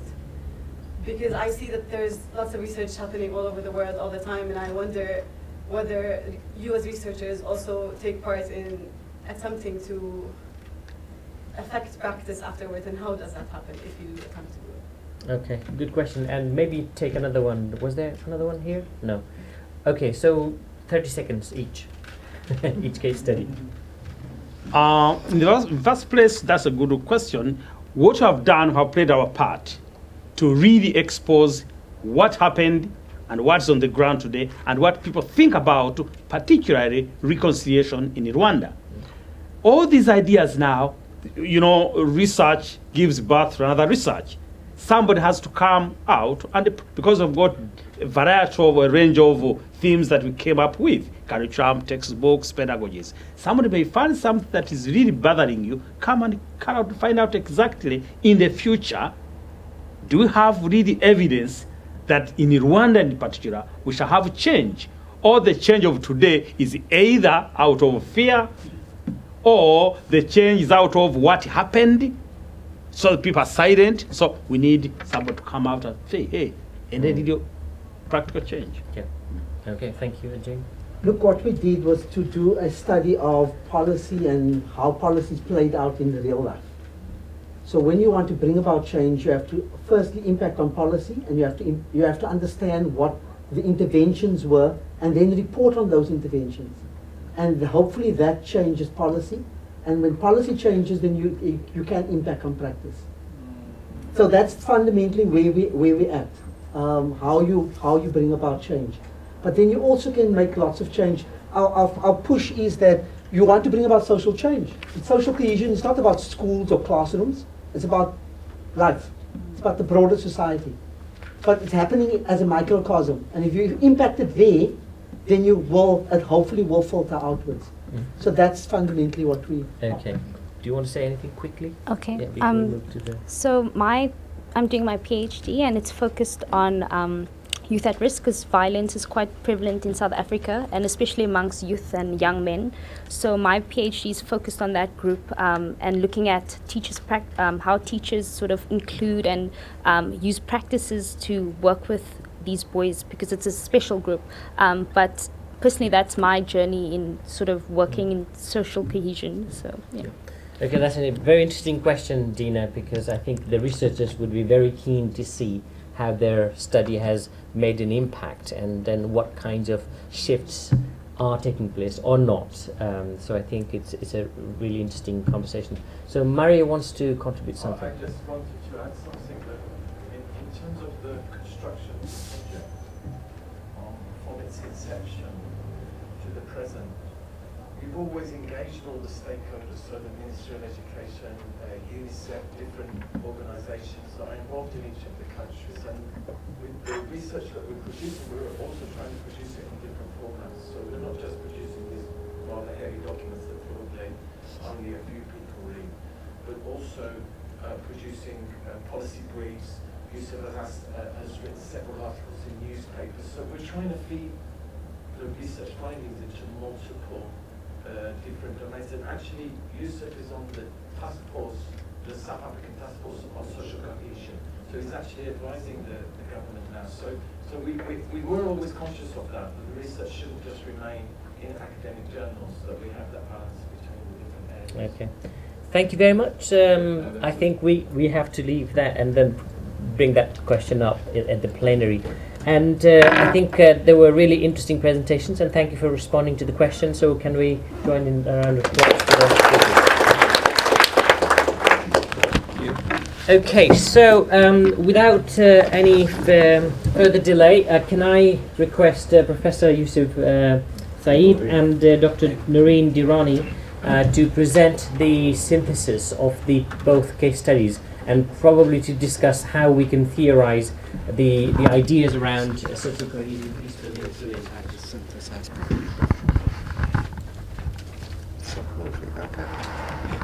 Okay, how do we get back to slideshow?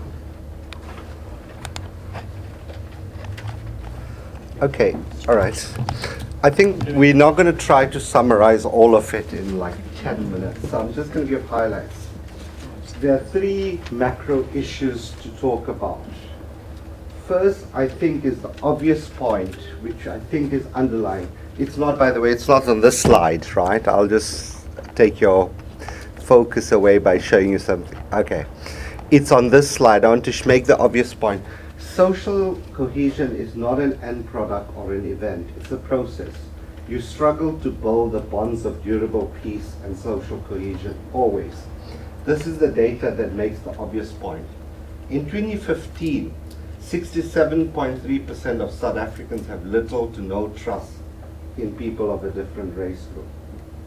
This is the South African Racial Barometer done by the Institute of Justice and Reconciliation. Over 60% felt that race relations in this country had stayed the same or worsened since 1994. This makes the obvious point that the struggle for enduring forms of justice, peace, and social cohesion is not by the number of events, or there's a terminal stage at which you acquire the nirvana of social cohesion or peace. You continuously struggle for it on daily life because inequality continues to persist. This is these three quotes are saying the same thing.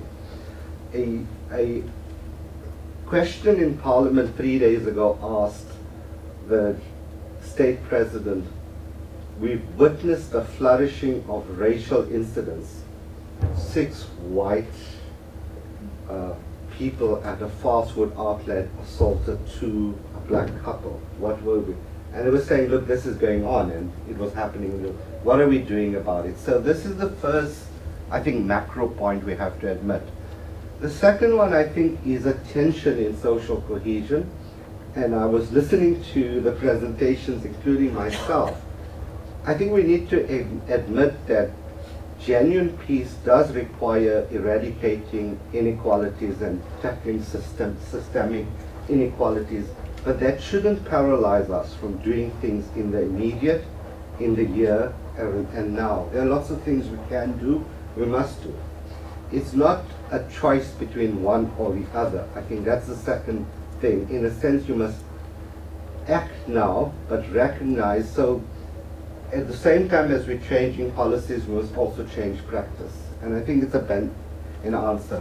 The third point that I want to make is that conceptually what South Africa and Rwanda tell us, while there are many causes of conflict, they conceptually have dealt with peace and social cohesion in 2 very, very distinct ways. Rwanda has chosen the path of a unifying narrative, of one single story that it tells everybody. Eugene speaks very strongly about the Rwandanness of people, the Rwanda nation. You see his data, and it says that 64% of people says we all Rwandans as a dominant idea. What that tells us is there's a narrative of the state. And the narrative of the state is to submerge difference.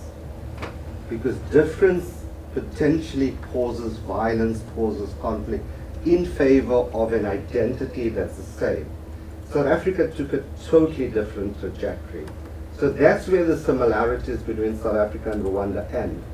They share similarities in that April 1994 is when both countries entered what is supposedly a post-conflict, a post-transition phase.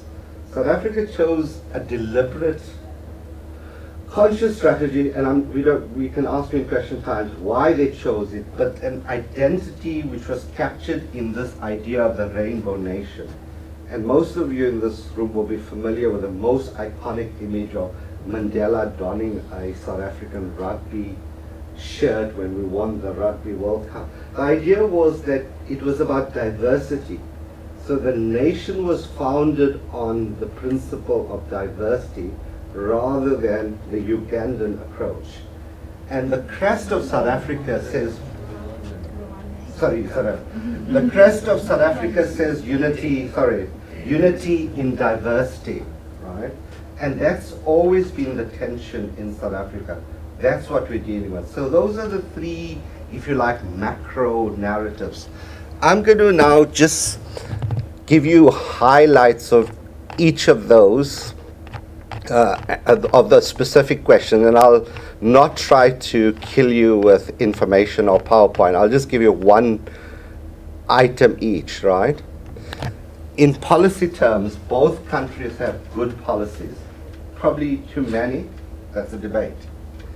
The problem that they both fall down on is effective policy implementation and policy coordination. It's the middle that's the problem.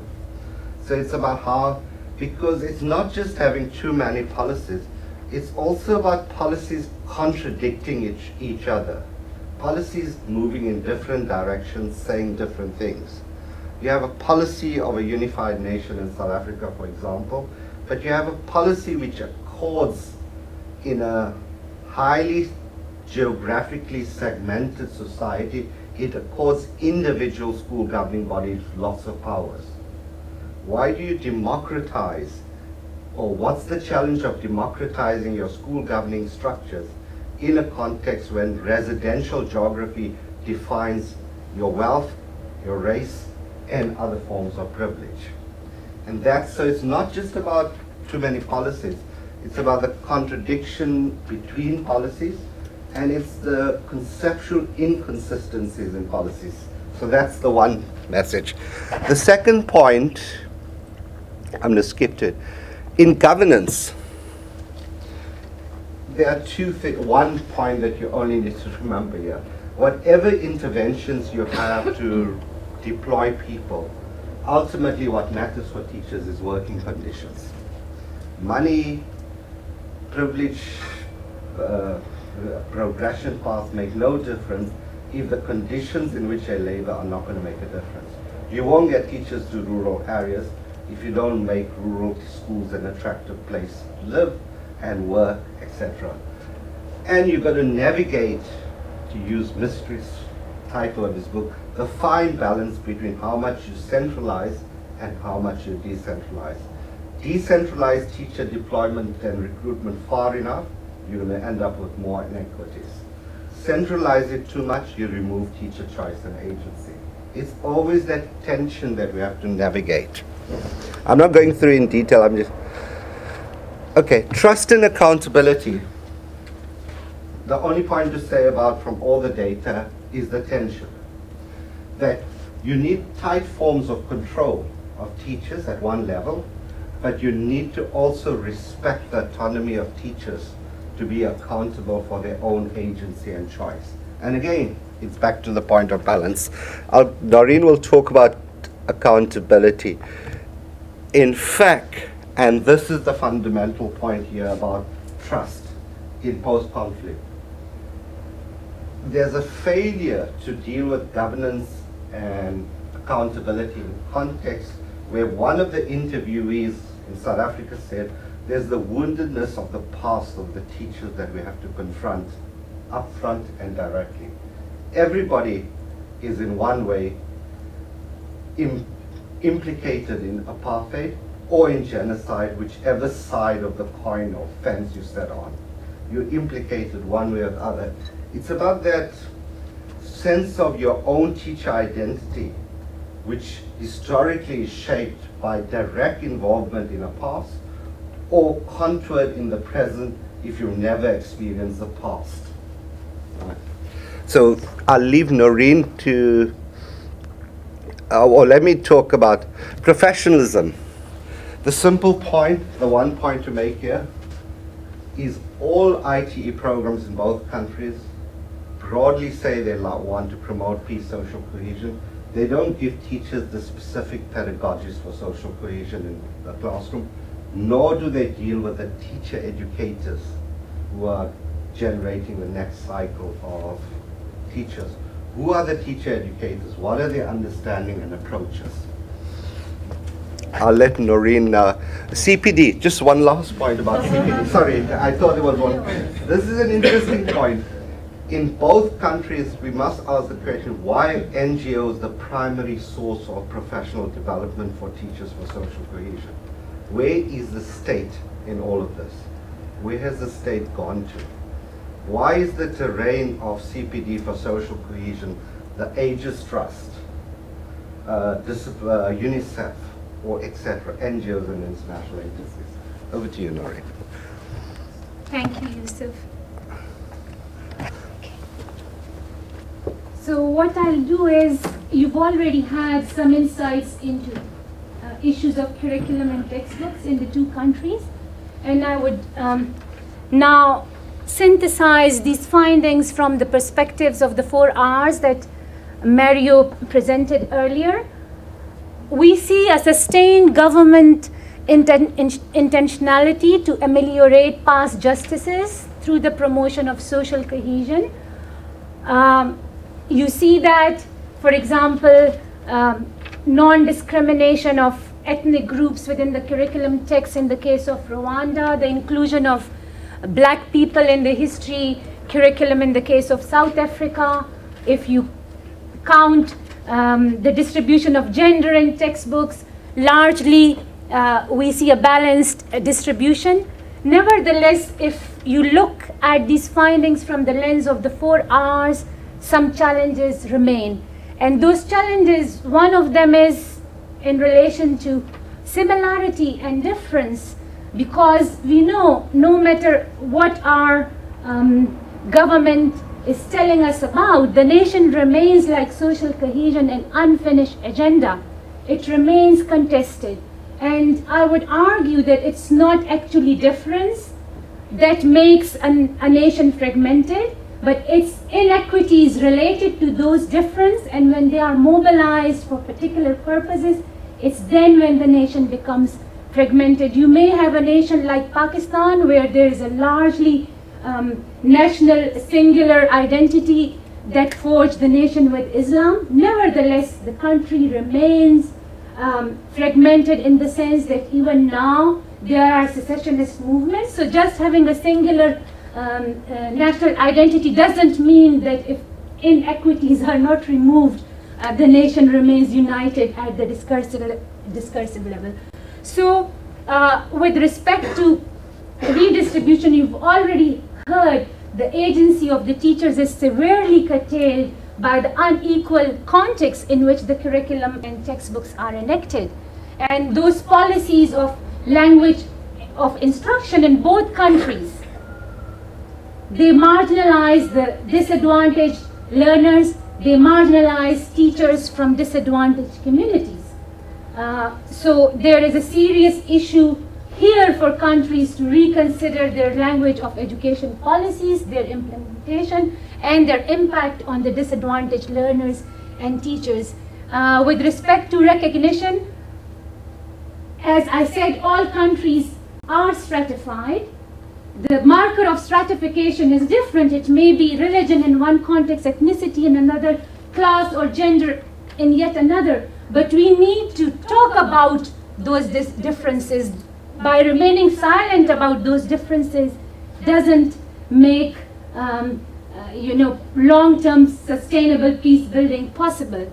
In the case of South Africa, you've already known that the privileged groups remain portrayed as privileged, and you don't really hold particular groups accountable for past injustices. However, what's good in the South African context that we do see that history is taught from multiple perspectives. So that's a positive. Nevertheless, the nation is imagined through stereotypes and exclusions, and particularly the inclusion of colored South Africans and ethnic minorities remain a challenge in South Africa. Gender remains a challenge. So, you know, it's numerically there is the intention to include, but we need greater understanding of how gender is constructed in everyday life. So if you look at the way the characters, the historical national icons are portrayed, textbooks are gendered visually and textually, and they reinforce heteronormativity. With respect to representation, again, there remains the challenge between these very unequal learning contexts. For teachers' agency, you do need them to give some control over matters of curriculum selection and organization. Yet, in order to recognize that teachers come from very different backgrounds, they serve in very different contexts, you do need to make sure that they have equitable access to substantial curricular content. And both countries, they reflect those challenges, how to strike a fine balance between autonomy and control in matters of curriculum to teachers. And finally, reconciliation. Both cases have discussed that in post-conflict context, we do seriously need to engage with conflict legacies. And although they are included, it's limited. We do need a more socio-political pedagogy rather than a social constructivist pedagogy in these two contexts. Pedagogies, to an extent, they vary across the two contexts, but they use practices such as group work, communication, information sharing, and these are good for learning. But in order to deal appropriately to promote reconciliation, a socio-political pedagogy dealing with past fractures, I think, would be more appropriate. Thank you. Thank you. So maybe we can take a quick couple of questions if you've got anything burning in your head, having listened to Yusuf and Irene.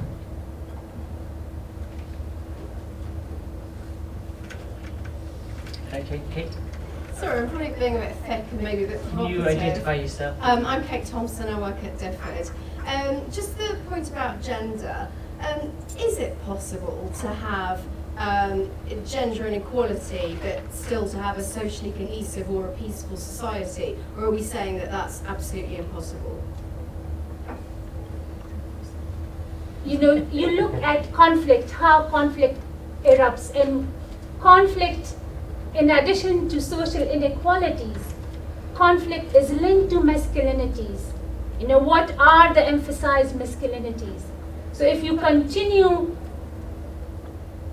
within the gender hierarchies, if the militarized, masculinized masculinities remain the privileged one, then of course it adversely impacts social cohesion. And if you look at the larger level, you know, global level of analysis from FHI data, you see that countries which have high levels of gender inequality, they are more prone to both inter and intrastate conflicts.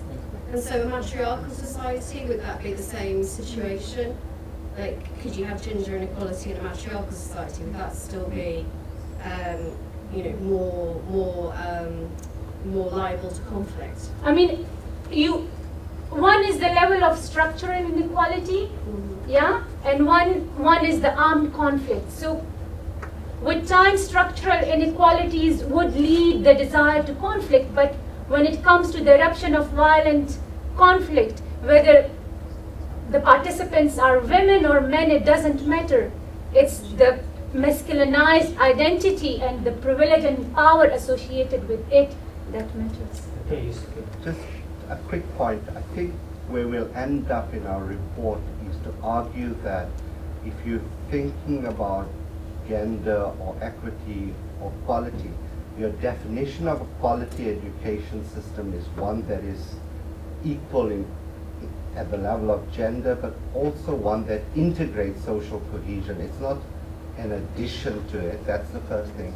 Secondly, I think we mustn't, I think in the report we're careful to say that there's a relationality of inequalities. Gender inequalities and racial inequalities, for example, intersect. It's not just about women in general. It's about how women and particular groups of women have disadvantages in society. It's about how religion and race intersect, or in South Africa. So it's about to see these inequalities not in isolation, but in relation to each other. So, you know, if you simply think about gender as male and female, you miss the obvious point that in South Africa there's a triple oppression of black rural women, because they're disadvantaged both by spatial location, class, and race, as well as patriarchy.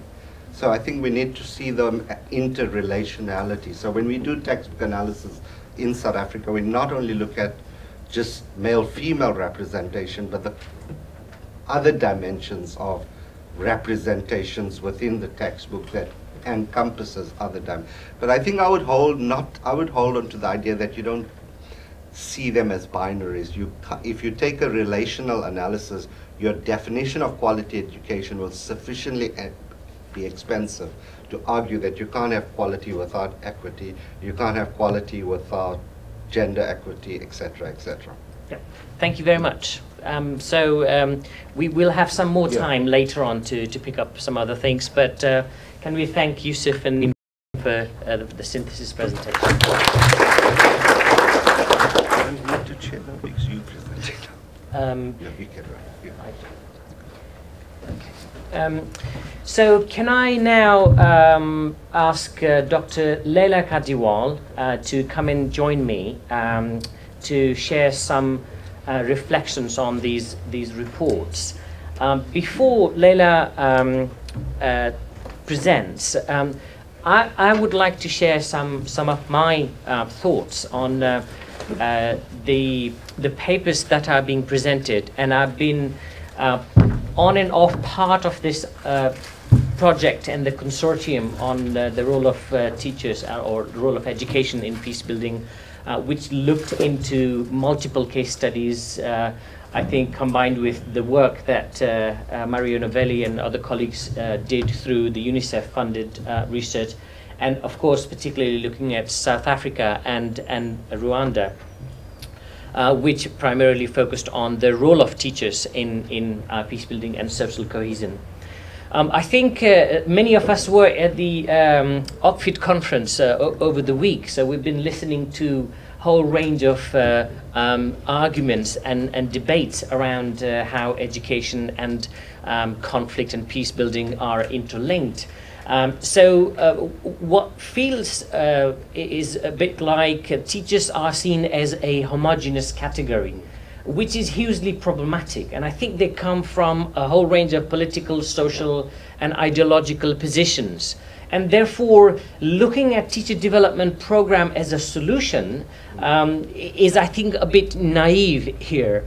And teachers have agencies, whether we would like to see them through professional development opportunities or teacher education programs or their political affiliations with parties in the country. They are exercising their agencies in different ways. It may not be the case that they are doing in the way that we would expect them to do from the global perspective. Teachers actually may be contributing to institutionalize and systematize some of the education policies that may serve the purpose of the elite political power in the country, which Henry Giroux calls hegemonic teachers, that they see themselves as the civil servants, and that's why they have the professional responsibility to deliver what they are being expected of. And I think if you look at teacher education programs, the primary purpose of teacher education programs is not to enable them as socially transformative intellectuals, but rather to actually be professionals who are able to execute, deliver the curriculum, pedagogy, the policies, and national goals, etc., etc. I think in that, the most important bit is that how they contribute to national, building of national identity. I think that is an important part which teachers want to do. But I think there are some other teachers who are critically aware of some of these if you like, purposes and objectives of broader political goals in the country.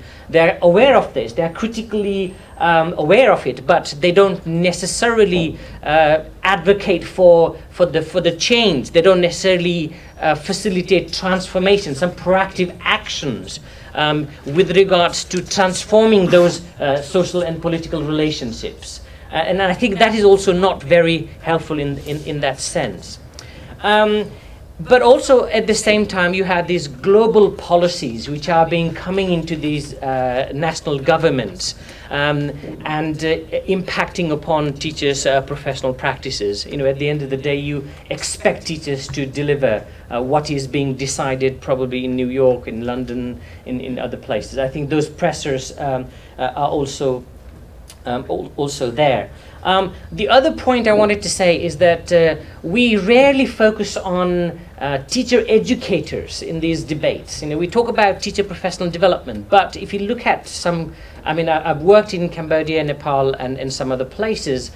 Teacher educators are, I think, problems. There's no professional development opportunity for teacher educators. And I think what Mario presented is this idea of social transformation through redistribution, representation, reconciliation, and recognition. These are quite radical ideas. And I think if you are in a elitist state system where civil service has been historically monopolized by the elitist groups, and then utilizing these tools in order to facilitate teacher professional development is extremely difficult, because they don't buy into these ideas of equality and sharing power in order to facilitate social cohesion. I think you have this massive challenge, and I'm increasingly kind of ambivalent about what kind of substantive impact these research studies can make in these contexts. I think at theoretical level that's great, but unless the state, unless the policymakers, unless the societies are prepared to facilitate these changes, the theoretical level discourses don't necessarily achieve those amazing results that we would like to see.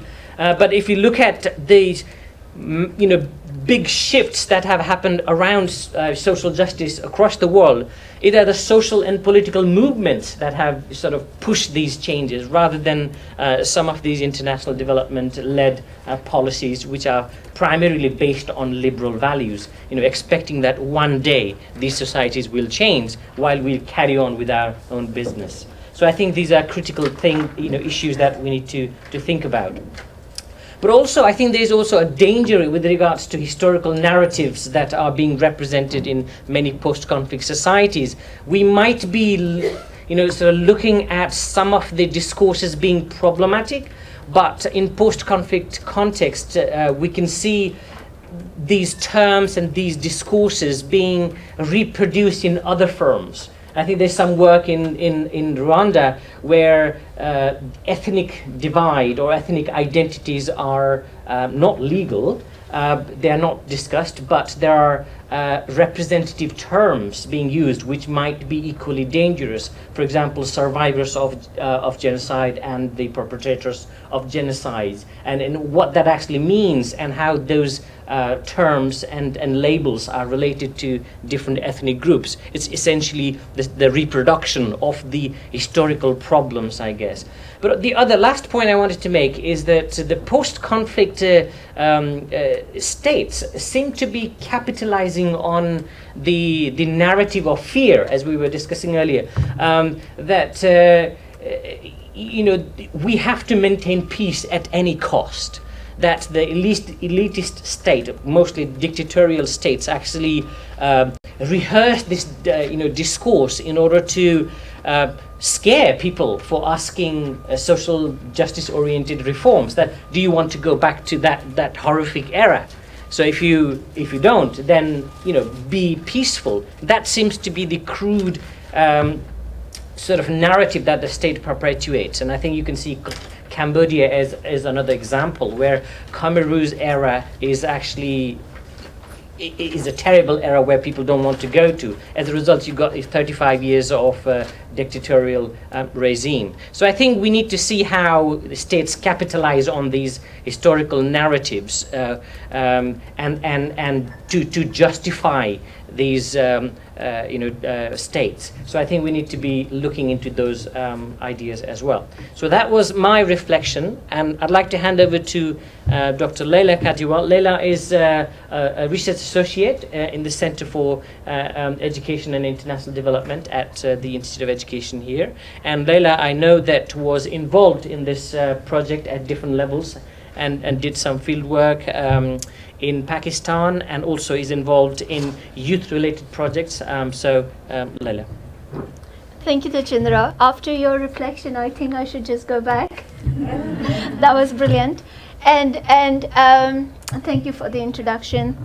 And seeing Mario, Yusuf, and Noreen, with whom I started my career in research in education and conflict as postdoctoral early researcher, I've been through a lot of learning just listening to them and listening to the debates.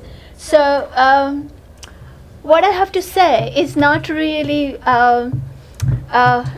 it's not something that we haven't discussed before. I think I should just get up so that I can see everybody and people can see me too. So some of the can everyone hear me?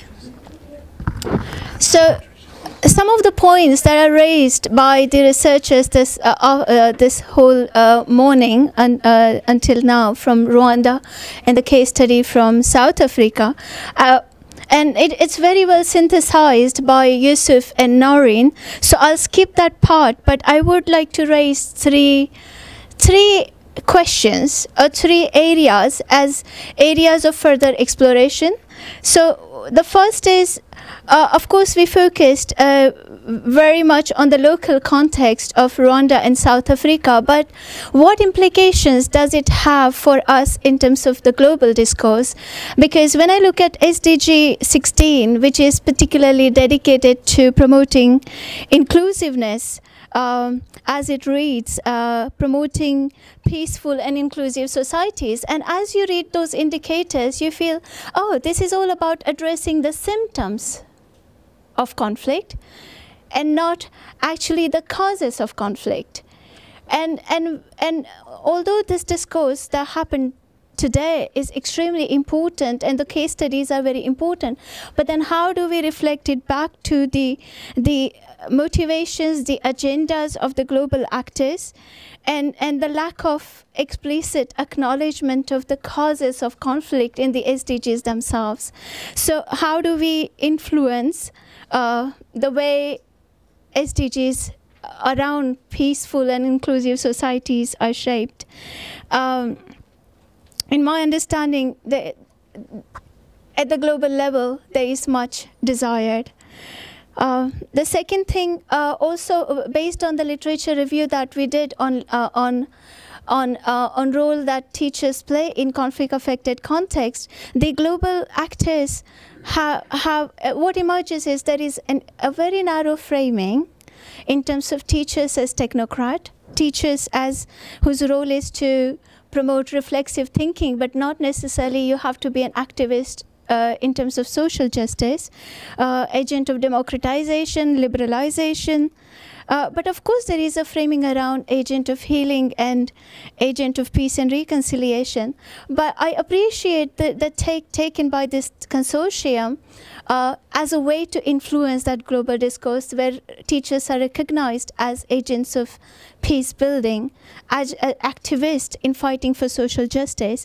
But so it's not just locally Dina's question how we can influence, but how it's influencing the global discourse would also be interesting to hear. The second area that I would like to explore further is, again, within the global discourse, there is a position which says peace can be learned. So go to these different developing countries. They don't know how to live peacefully. Let's give them peace education. Let's teach them how to do conflict resolution, how to do mediation, how to live with peacefulness. And some of the actors that might go from the north, global north, to the global south may also operate from those assumptions that, oh, we need to go, you know, so historical colonial discourse of the barbaric other, and we need to go and civilize them. Another factor where I appreciate the discourse raised by consortium is where you're raising the issue of structural inequalities on economic, political, social, cultural sense. Let's look at the structural drivers of conflict. So it's an extremely good effort. But then again, focusing only on the structures may also be limiting. Now, because we have our own normative framework of what constitutes as social justice. And then we go to different contexts and try to research to find answers that we can interpret within our normative framework. Am I making sense here? So we may actually go to look for how do we encourage social justice with our framework, but then we try to look for answers that may fit into that framework, or we can interpret well within our framework. So in that way, are we imposing our framework? So what does peace mean to the local teacher who grew up in a rural India in a conflict-affected context like me, who became teacher in community at the age of 16-year-old? What does it mean for me? What did it mean for me then? What does it mean still for many of my colleagues and my niece and my nephews who want to take on that role? So I can see some kind of the need for dialogue between our normative framework as middle class Northern university-based researcher going into the Southern context. I'm not saying, I'm saying all of us come from those contexts. Noreen, Tajendra, Yusuf, me, all of us in some way come from those contexts. But still, our positioning is elite positioning. So I'm not criticizing us, but I just want to explore to what extent our framework and the resources for peace and local discourse of peace interact. And the last point I would say is teacherism. Yes, focusing on teachers' identity as teachers and agents of peace building, but to what extent we might be framing, straitjacketing in certain construct of teachers, and would it be about teacherism? So how do we look at much more open notion of an individual who also happens to be a teacher? Okay. Thank you, Leila. Thank you very much. Thank you. Okay, so finally, maybe we can join in later for the discussion. So finally, I would like to invite Professor Joel Samoff from Stanford University, University of Stanford. Professor Samoff is very well known. So it's very difficult to escape his work if you work in an African context.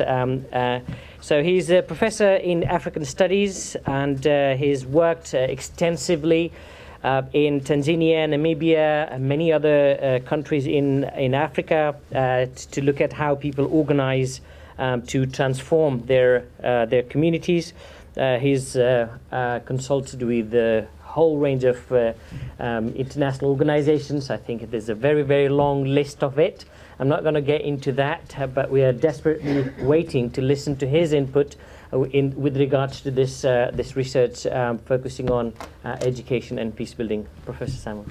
Thank you. You know, it was a very kind introduction, but to be described as finally And desperately waiting is a bit scary. So let me do this so that we don't have that distraction. For anybody who hasn't discovered it yet, if you're doing a PowerPoint and you want people to be paying attention to what you are saying and not reading something on the screen, press the B key.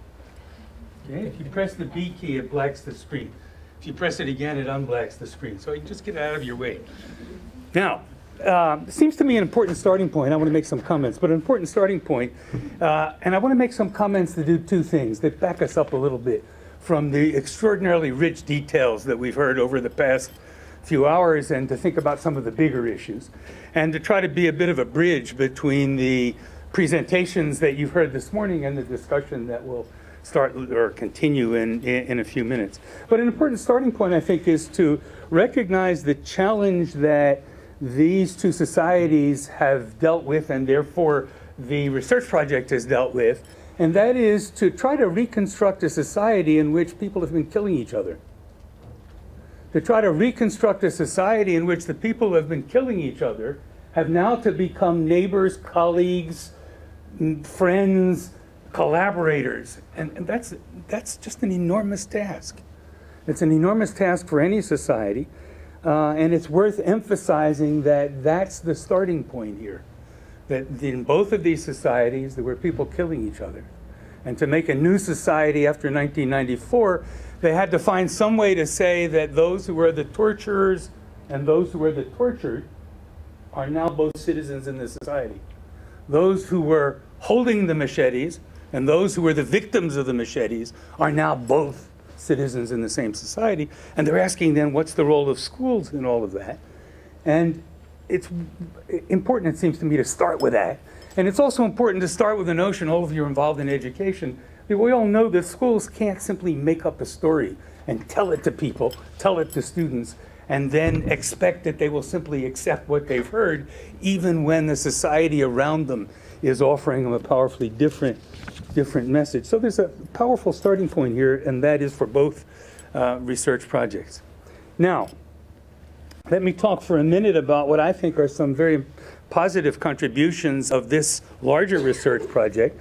It wrestles with, and has wrestled with, a whole set of key constructs, and particularly constructs that have different meanings in different places. Social cohesion is one of the really clear examples of a term that they've made very effective use of, and in doing so had to wrestle with the different meanings that people attach to the ways in which the sinews of society play a role in enabling people to live together. Peace and peace building is another. So the whole project is about peace and peace building, but not everybody agrees on what is peace or what is peace building.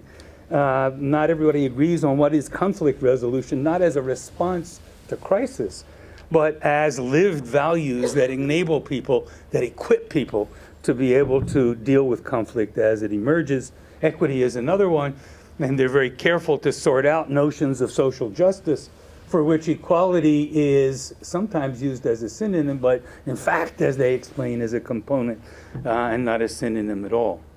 Second, the project also wrestles with relationships among these constructs. Two quick examples: social cohesion on the one hand, and a learner's sense of competence on the other. And how do those get connected or disconnected or disrupted? Both of them in schools and both of them in classrooms. Another example for me was the notion of forms of governance on the one hand and legitimacy on the other. And how do education systems sort out the tensions between those two? Especially powerful, it seemed to me, that in that wrestling, they turn our attention explicitly to inequality or inequalities of several sorts, and they make the striking point or offer the striking insight that what matters in these societies most is not poverty as such, but inequality, for which poverty is a relational construct that fits within that. I think there was effective use of the 4R framework that our colleagues talked about earlier. I think there was a very strong case for an understanding of education reform, education innovation that goes beyond what has come to be the kind of discussion of school effectiveness that dominates a lot of the writing now about what happens in education in various places in the world. I think they did a very effective job at proceeding through several different kinds of research and linking them together. So they, in the course of this, if you read through those very fat documents that were sitting on the back table, I don't see them anymore, so I presume somebody's now busy reading all those hundreds of pages. But if you sort through that, you find that they were dealing with documents, they were dealing with data available in a whole set of data sets. They were dealing with questionnaires and the results of questionnaires. They were dealing with individual interviews, with group interviews, with direct observations in schools, and I think very effectively weaving those together. I think another strength is drawing their ability to draw insights from diverse settings. You heard, I think, a little snippet of that in Yusuf Said's comments earlier today in thinking about, and actually in Lorna Bali's comments as well. For Lorna, it was what makes the Eastern Cape and the Western Cape both similar and not so similar. And Yusuf thought about what makes these cases in Rwanda and in South Africa both similar and not so similar. And I think that those insights are an important strength of this work. And I think another important strength of this work is that it, without announcing it, it manages to step aside from what is common in research of this sort, which is a focus on looking for a kind of simplified causal relationship. Something happens here, and then it's connected to that, and here is an outcome. But rather focused on what they term, I think quite reasonably, enabling and necessary conditions. So they deal with things like political will, with shared consensus, with mutual trust, with participation, not as a primary cause and a primary outcome, but as conditions that enable some things to happen and make it difficult for other things to happen. So, lots of strong stuff here. Now, let me play the role that discussants are supposed to play, which is to say, here's some challenges, here's some things that need, I think, some thinking, and use that as the bridge to our discussion. And start with the right focus at the core. How do we know peace building when we see it? Seems to me the outcome measures here are not at all as clear as we need. If the focus of this all is about peace building, how do we know it when it stands there in front of us or doesn't? And there is actually a risk that struck me as I read through all of this stuff that stems originally from the research question, because peace building appears in both parts of the research question. The research question, the big research question is, to what extent do education, peace building, and social cohesion, so we now have peace building on the starting point of this question, peace building and social cohesion interventions in diverse country contexts promote teacher agency and the capacity to build peace. So now we have peace building, building peace. And it seems to me that's treacherous. And it's treacherous, it creates particular problems in trying to address the how do we know peace building when we see it. Second challenge has to do with the way in which policy is discussed in this document. And there's a tendency, I think, to take as policy a document that somebody calls policy. Now, every country has people who are officially designated to issue policy documents.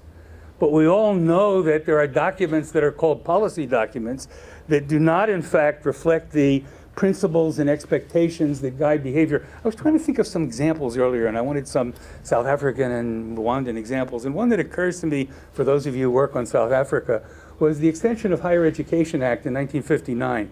So here's an act that was passed by the Parliament called the Extension of Higher Education Act. And it says in the policy section of the act that this is about extending higher education, but the policy was about segregation. The policy was about keeping darker-skinned people out of universities that were designated for lighter-skinned people. And so the core policy here was not what the words of the policy document said. In fact, it was the exact opposite of what the words of the policy document said. So it seems to me that there's a risk in studying policy in confusing documents that politicians issue for whatever purpose. Every country in Africa that I know of has a document, a policy document that says that primary education is compulsory. And there's hardly any country in Africa that tries to compel kids who are not in school to go to school. And so it really is not the policy that education is compulsory. But there are policy documents that say that. And it seems to me there would be, the strength of this research would be helped by a much more nuanced notion of policy, including the notion that practice sometimes generates policy, not just documents, and therefore the assumption or the research strategy that says that the role of policy documents is something to be analyzed, not assumed. Yes, there are documents labeled as policy, and the research challenge is to say, what role do they play? And do they in fact reflect a set of expectations and rules that guide what people do and what they don't do? Third, notwithstanding my earlier comment about the strength of the use of the 4 Rs, in parts in this research, there's a bit of confusion about whether they're on the front side or the back side. That is, sometimes they appear as a tool of research, as things to look for, and sometimes they appear as a result, things that people have achieved. And there's in my reading of it, not some confusion about what role the 4 Rs are to play in the research project. Fourth, I was struck, going back to my original comment about the challenge to these societies, there's just extraordinary wealth in this research about teaching about social justice, about teaching about cohesion, teaching about conflict, teaching about dealing with conflict. What I saw very little, though, what I've read, was teaching about the two conflicts that were the starting point. That is, research on how is apartheid taught in South Africa, research on how is the genocide taught in Rwanda. And I say that because that is a particular challenge coming from the United States. How is the Vietnam War taught in the United States? That is, it's a particular challenge for a society to teach about events in the past that were fundamentally problematic. And it's especially challenging to teach about them, as in South Africa and Rwanda, when some of the teachers were on one side of that event and some of the teachers were on the other side of that event, and they're both still teaching. They may both still be teaching in the same school, and nonetheless, they have to find some way to teach about, in South Africa, about apartheid, in Rwanda, about genocide. And I'm sorry I didn't see more in the research focusing specifically on that teaching.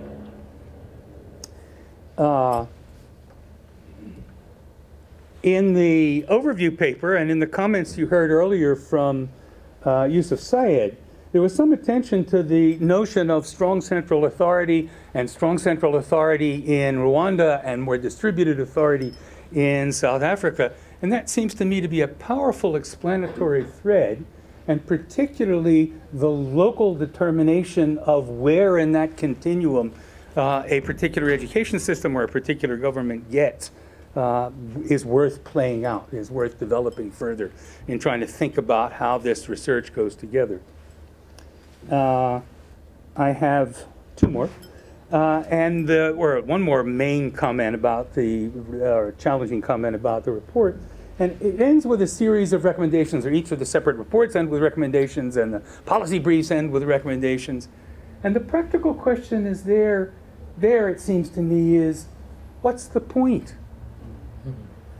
I know the funders would like to see recommendations at the end. And I know the people for whom the policy briefs are intended would like to see recommendations at the end. But what's the point of recommending to people who run education systems that they do things that they're not doing that they already know about? These are not new ideas to the managers of the education system. These are not things that nobody has ever said to them. These are not grand wisdom falling from the sky. And it seems to me all of us who do research, who are tempted to end with recommendations, ought to be asking these questions. To whom are we speaking? To whom are these recommendations directed?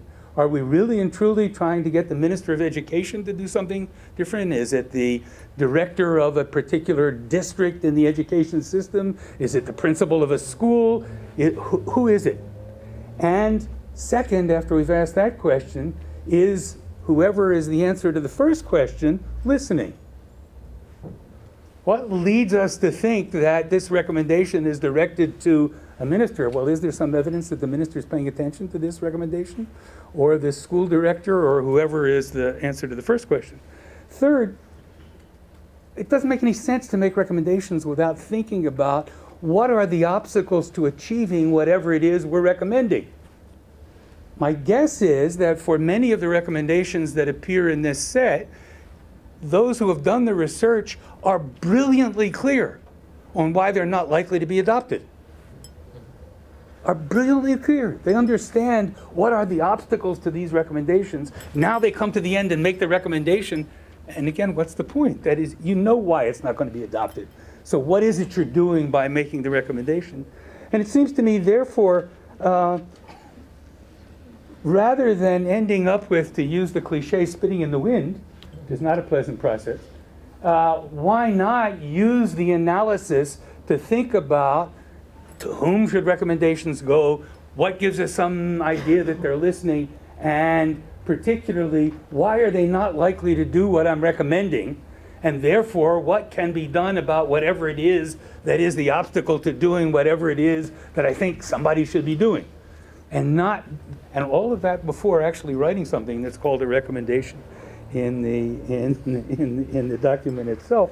And I think that would be very useful analysis. So in some end, I think this is a really very imaginative, innovative, a very systematic and sensitive research project on issues that really matter. And in my own thinking, the most effective use of this research is not the recommendations to education departments that they ought to be doing things differently about curriculum or textbooks or teacher education, but rather to work to make the results of the research the property of the teachers who were the participants in the research, and enable them to be the bearers of the message, enable them to be the constructors of the recommendations, enable them to be the voice of whatever it is that they think needs to be changed in the education system. And so the corollary is find a few little bits of money that are not spent in your budget to enable the teachers to write summaries that are aimed at teachers. So in addition to the several different sorts of summaries that are around, empower the teachers. Let the teachers find ways to let the teachers summarize this extensive and insightful research in terms that make sense to them and in terms that they think will be likely to make sense to their colleagues. So good job and have a good discussion. Thank you. Thank you very much. Okay, so I guess it makes sense to invite Yusuf and Mario to the and everybody else wherever we are to respond to some of these critical questions that Joe has put forward. And also, I think I can see that in the room there are very experienced, knowledgeable colleagues who might be not just ask questions, but also make some critical comments and also reflect on some of the things that have been discussed earlier today. Mary? Do you want to come to the front, or you would like to do it from wherever we are? Either is probably. My job was over. Okay, well, Mario is thinking about it. I have to say I agree with a lot of what Joe is saying when it comes to the challenges. I like the big words you always give us. That's perfect. No, I agree. I mean, I think the one thing we are unable to do convincingly at the end of 3 years is to say, what does a socially cohesive classroom look like? Right? I said this to the South African team over and over. You talk about political will, mutual trust, binding. But what does a socially cohesive classroom look like? And how different is it from the classroom of today? What would be the difference? What would be would it be a different kind of teacher? And I think I don't know the answer, but I think that question is spot on.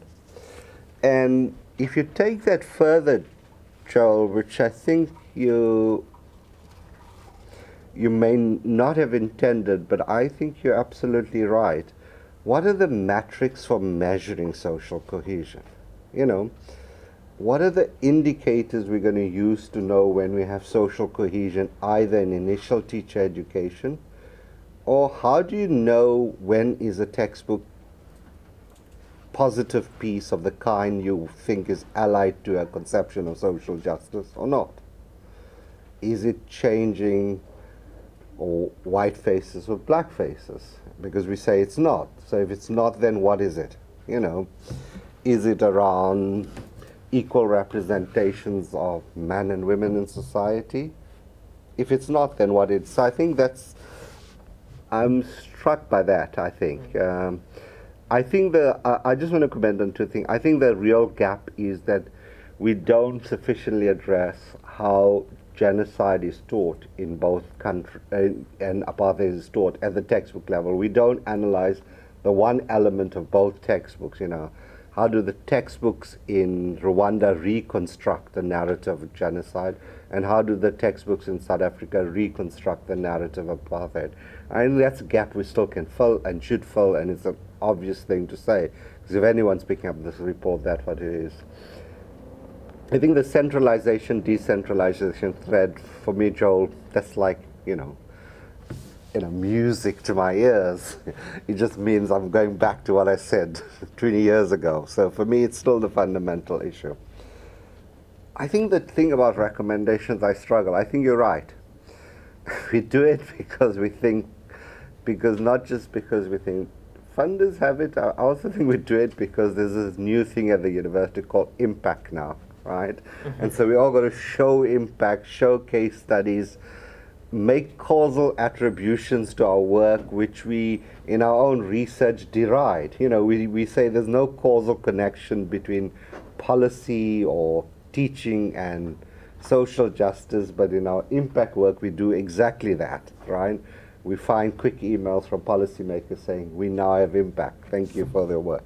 I don't know how we get around that, but I think the suggestion, I think you can have both. Sorry.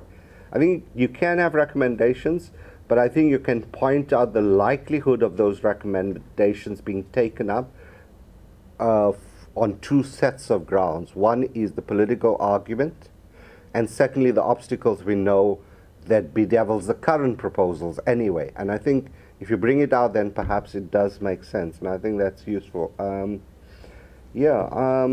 think the other things about our research question, our 4 Rs, how we think through policy, I think you're right. We need to reflect a little bit more on that. So I found that helpful. I also found helpful, you know, if I can, to Jendra and Layla's comments. I think there is a danger that in our analysis, to Jendra, the message I got from you, we do tend to homogenize teachers. I mean, not all teachers are the same. Teachers are, and I think there is a danger of it. So for me, that's quite important to recognize. I think the important thing you say is, which ties to Joel's comments about recommendation, is that the people who make policies are elites, and they have investments in the very policies they make. Joel puts it slightly differently, but you're saying the same thing in the end. People who write policies know why they're writing policies and whose interest they serve. But I'm sometimes a bit just slightly hesitant always to say that, because my inside views is that policymakers also are progressive. They also are committed to transformation. I think we underestimate their positionality in as much as we overestimate the teacher's positionality and agency. I think there's a risk we run.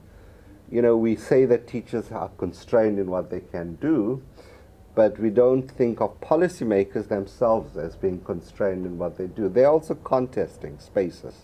They're also not all of the same, you know. There are genuinely policymakers who would like more monies to go to poorer schools, but they're equally fighting other policymakers driven by other macroeconomics and so having been a policymaker myself, I think it's simply the homogeneity of policymakers we must demystify. They're influenced by their own positionality, structural location, and their biographies. So that's one thing. I couldn't agree more about teacher educators. I think our report just touches on it, but doesn't do enough about teacher educators. We're so focused on who the teachers are, we're not focused enough on who's producing the next generation of teachers. And I think that's really question, and I think you're right. We must recognize that teachers always have agency. Even in the point of not implementing policy is an active agentic choice they're making. They're deciding to. So I found all that useful. I think bringing out Leila's point of the global is really important, the structural.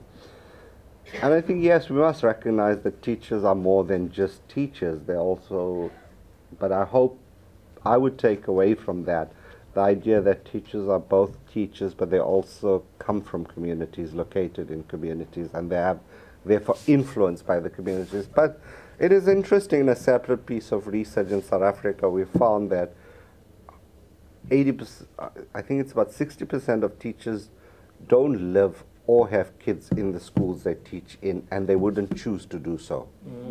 And that's a lot telling about teachers having other lives, because their other lives are not very progressive. They teach in the communities, but they would not send their son or daughter to their schools. It's like, I would think we should ask every university educator in South Africa, would you send your son or daughter to the university you're teaching in? And I suspect we'll only do it for academics who come from the top league universities. If I asked my colleagues, we wouldn't send our sons or daughters to Cput or Tshwane University of Technology. Sorry.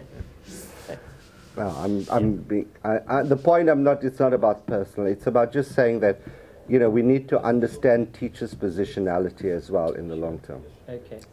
All right. Thanks, Yusuf. So, any comments, thoughts, or reflections, colleagues? Margaret. I'm Margaret Sinclair, and I've been working on education in conflict for exactly 30 years in different capacities. So right now, I'm working with some other people to look at whether textbooks can help teachers deal with social cohesion effectively and constructively and motivationally. And so one of the presenters a couple of days ago at DFID in a session we had on SDG Goal 4.7 and social and emotional learning, he was saying that textbooks themselves can embody and embed things which will help teachers cope with more effective pedagogy, with language issues for the students, with their own lack of training, with large classes and such things. So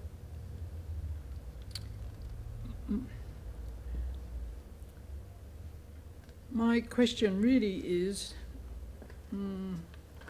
how can we have more interest in the practicalities of designing textbooks that achieve these things? We had an example of a before and after from Bangladesh, from Andy Smart, and he showed the social studies textbooks before, which were heavy on text. And the activity at the end, there was no time for the activity because getting through that text was too long. And then he showed after, where there was a small amount of text, focused, different sort of reading level issues, and some activities which were practical. 2-page for one topic. So this type of practical issue, I feel it's neglected. And some of us are, just to tell you, some of us are coming together to try and think about this. And we would appreciate anybody who's interested to join with us to move this forward, because obviously it's very context dependent. Thank you. So maybe responding to the but we do definitely take any other?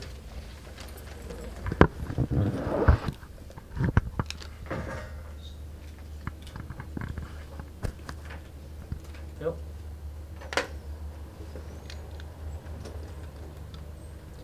Okay. What hasn't really been talked about very much is the role of school leaders and their vision for social cohesion, and bearing in mind practicum. It's the school experience where perhaps for the first time the identity of the trainee teacher is sort of confronts the values of the school and helps to clarify their own sense of purpose in terms of social cohesion. So I just wondered if that area could be looked at, or you feel it has, but it didn't particularly come across today. One more, maybe? Do you want to say something around that? Yeah, and maybe also give the team. Okay, two things. Or the team, yeah. I think, Margaret, it's really important how we design textbooks. I'm becoming lots more conscious of how we design textbooks, practicalities. And certainly I think we must keep talking and working. I also think one thing, Margaret, that we found in our work is it's not just the design of the textbooks. You know, in another project we're finding that it's the review and selection of textbooks by ministries that's equally important. Who does the review and selection of what counts for a textbook in a country and what gets on the official catalogue or authorized list? And we found, we're beginning, I think in that project, beginning to realize that that will be a far more effective tool for changing textbooks than simply changing textbooks, if that makes sense. You know, that if you change textbooks, you're also going to change the understandings of people who are going to review and select your textbooks. And what might be very practical, in my view, is creating a good template for a reviewer to judge a textbook as socially inclusive or cohesive or not. A simple template like that, I think, will go a long way to making a textbook practical, you know, in that sense. I think the role of school leaders, absolutely. It's, you know, in many ways they shape what happens for the student teachers, etc. I don't think we've looked at it enough, but we must. I absolutely think that's crucial. But I think just to kind of comment on the textbook issue, that there is some discussion around how we include conflict-sensitive contents in the curriculum, and how to incorporate some of the elements of peace and sensitivities around that. And I was looking at the case of Nepal, where UNICEF funded curriculum reforms in collaboration with Curriculum Development Center and the National Center for Teacher Development. But these national level interventions are very small, and they are not sustainable. So what you've got is a very quick revision of textbooks that are distributed across the country. And then there's no proper monitoring, and there's a lack of teacher development with regards to how to implement those new contents without creating further tensions in the communities, where you've got ethnic divide, when there's a legacy of war, some people have been killed in the same community as opposing each other, and teachers don't have that capacity to be able to facilitate those contents in a way that it promotes social cohesion and peace. I think that's a sort of huge point. And then that's where there's a lack of state involvement in a sustainable manner. And I think unless that happens, then the impact of these initiatives is very, very limited, and sometimes can further harm, I think. Okay. So in that situation, you've done the research, those are your findings. Now you're going to make your recommendations. I've heard policy, and I've heard a lot, strong policy, weak implementation. I've heard that the purpose of research is to influence policy. So we're influencing and we're writing better policies that are still not being well implemented. I'm tired of reading recommendations that cascade methods don't work. Well, when are you going to give us the answer of what will work? Because I'm now struggling. I've become research literate in the last year, and now I'm heading back out into the field. How am I going to take your recommendations and make them work? I'm glad universities are getting the word impact slapped on them. because DFID and British Council and many of the rest of our NGOs, we've been trying to prove impact for a long time. So what is the impact of the research? When will the recommendations go beyond just influencing policy, but influencing real practice that makes impact? I've heard about teaching history, but in the back of my mind, I'm worried about teaching history, because I've seen how teaching history can actually just, as we've heard again, reproduce the exact same thing of what's going on now, when we've got a born-free generation that don't remember any of that. And I can see it in the North Korean peninsula at the moment going on. And how do we deal with it? It's nice to have the question, but when we're actually in the field, how do we deal with it? How do we take social social inclusion in a society level, but how do we put that into a maths textbook? So I'm sorry, I have more questions than answers. Okay, Margaret. You need much more research, in my view, talking to the older students and the youth and getting feedback on their studies, so that can guide, the revision of textbooks.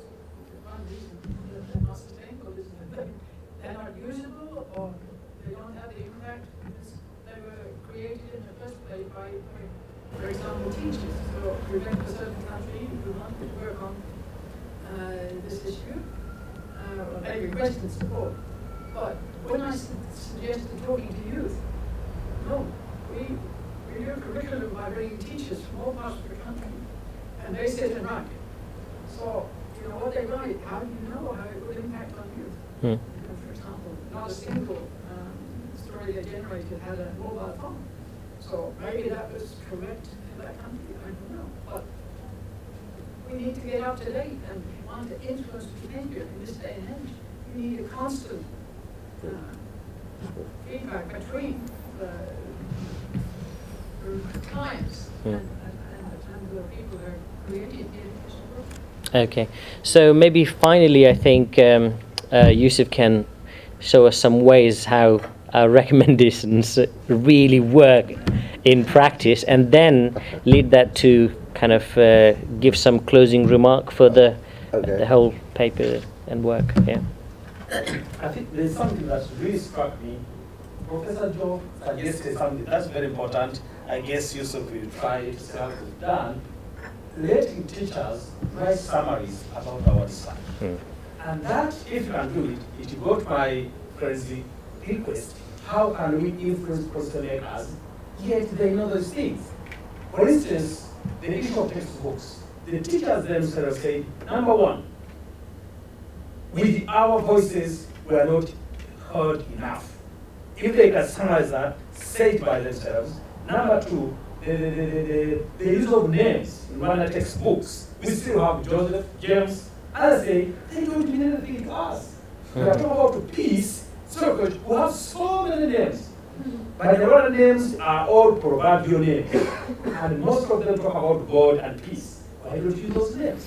So if the teachers can come up with summaries of different sections in our report, take them to policymakers, I guess they can wake up.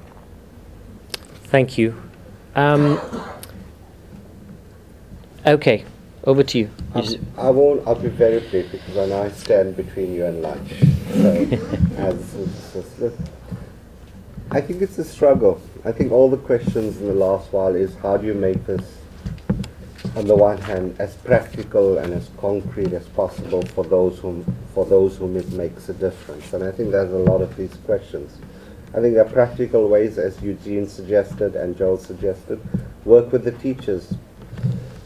I think there's one thing we do say in the report, which I think is important, and I won't spell it out more. What you need to do is make the ideas of social cohesion or peace or social explicit. And the most concrete thing is to make it an explicit part of the curriculum, make it an explicit part of the teacher training programs, make it an explicit part, because by making it explicit, you're beginning to ask all the difficult questions we spent 3 years asking. What does it mean? For who is it? How are you going to do it? It's just about, and I think that's the one good part of research. The most concrete value of research sometimes is putting a good idea and hammering that idea home so somebody picks it up. It's not about the best textbook, you know, rewriting it. I think that's crucial, or about getting better implementation. It's just about consistently saying that if you're a society like Rwanda or South Africa and you want to move beyond a past, or however you understand the past, make it an explicit conversation, make it an explicit dialogue, make it explicit when you think about how you train teachers. Very practical things I've said in the past. Make it an explicit part of how you define your teacher standards. Make it an explicit part of how you monitor the performance of teachers. But what I would stop at this point in any dialogue is saying what exactly that means in practice, because I think by making it explicit, you're going to have to start having conversations about it. You're going to start having dialogues about it. You're going to have to start making it a contestation, because often the issues of peace building and social cohesion in societies emerging from conflict is that they don't have explicit dialogues. They stop talking about the uncomfortable. As a group, methodologically, in South Africa, people were uncomfortable about, in the research team, uncomfortable about talking about race and how we spoke about race. And that's important. But we had to talk about it. And that was the importance of it. And if as a group of researchers we find it uncomfortable talking about race, right, and how we imagine what kind of dialogue you need in the rest of society just about race, or about gender, or about sexuality. So for me, that's one way of synthesis. The other way of synthesis is that I think it's important to recognize, and this is not something that can, sometimes good research is like post hoc assessment data. It doesn't help those who went through the process. It helps those who are going to go through it. If you're in transition societies, or societies that are coming in transition, there is a historic opportune moment when you can strike while you can have serious discussions of it. Having some of these discussions 23 years later in South Africa is harder to do. But having had if we had that awkward conversation about residential geography in 1994 and how you overcome it, we'd be a lot further on the road than now. So there is that windows of opportunity, and it's really about recognizing that. So I think it might not help South Africa that much as research, or Rwanda, but it might have others going through it. The last thing I need to say, which is on the PowerPoint to show you when I figured out that P that Joel pressed, is that a lot of these reports will be available on our website in the next few days. This is the start of a conversation, hopefully not an end of a conversation. Our emails are there, our reports are there. Please engage with us, send us insights, send us. So the one clear recommendation is keep talking to us. We're just at the stage of getting our heads around a long process, so it will help us to talk through it. And we'd invite all of you to engage with us, our materials, send us feedback, send us questions, etc. So I think you're showing up the last page of the video streaming later, and we'll show it up on PowerPoint of how you can contact us. I think I'll stop there. Thank you very much, Yusuf. So clearly this event was co-organized by the University of Sussex and the UCL Institute of Education. So Mario, your final comment. Yeah, I just want to thank you all for your patience, and thanks for all the participants, all the speakers, and particularly our discussants. We really appreciate that you've engaged with this work, and for all the audience for sitting through this. There is a phrase that says there's no such thing as a free lunch, and you've suffered in order to get to that lunch, so hopefully it's good. I cannot see through the plastic casing to judge that at the moment, but I just want to say a couple of words. I think that I'm pleased today that we've done this joint event between the Centre for Education and International Development and CEID. We're two research centres that focus on education and conflict, and we've chosen not to go down the road of competition, but to go down the road of collaboration. We're interested in building the field and not in building our own particular centres, and so we're trying to work together. We teach in each other's classes. We provide CADA for each other, so we've exchanged staff, and we're also working on a series of different research projects.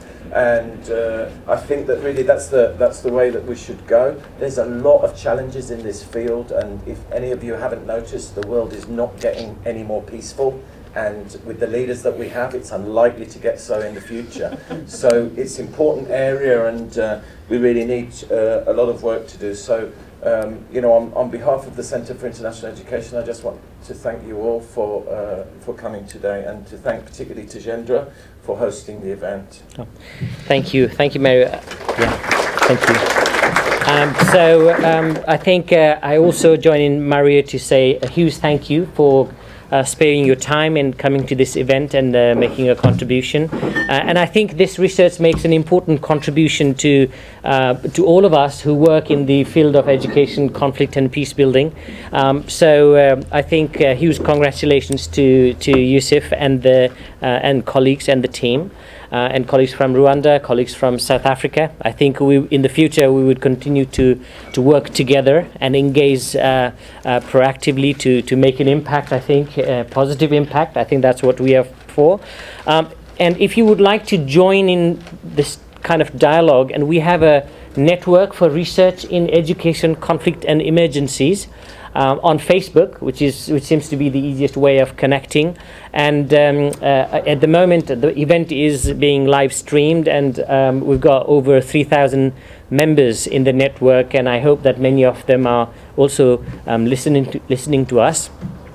Do join, and I'd like to thank everybody in this room, as well as those who are connecting throughout the world, for participating in this event. Thank you. And I just say one thank you to the people behind the scenes, Israel, Tom and Idash, for making sure that this thing has flowed very smoothly. You know, they sit behind the scenes, but they make this happen. Thank you.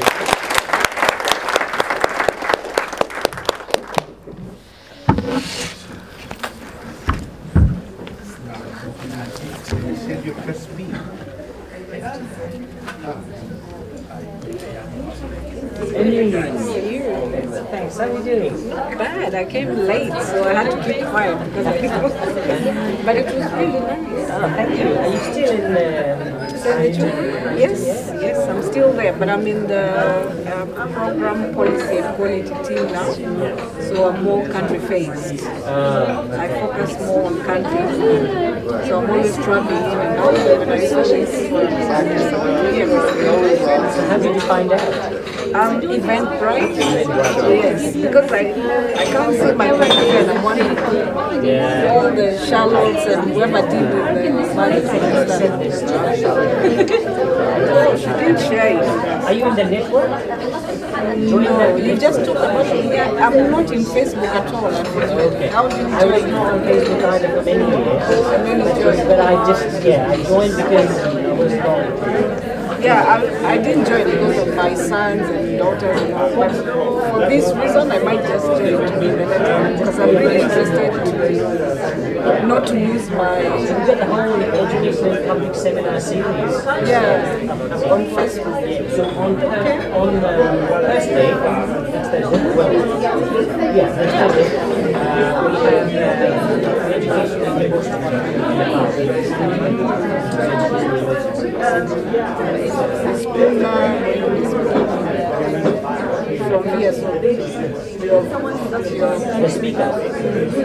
It's the person who NSET, National Society they've been working on education, like retrofitting, educational awareness in schools. So they're the only organization that works I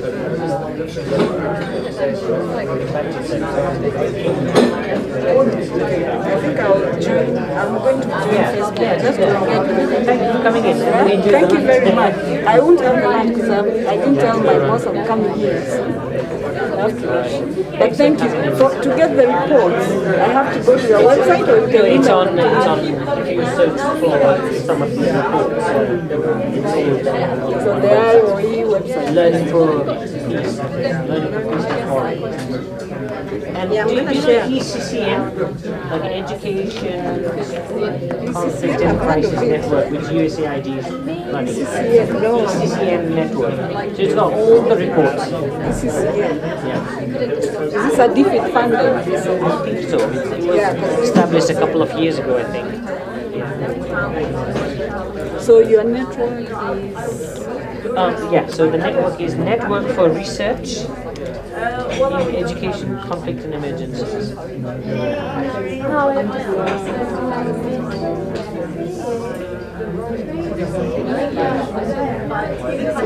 And emergencies. Oh, emergencies.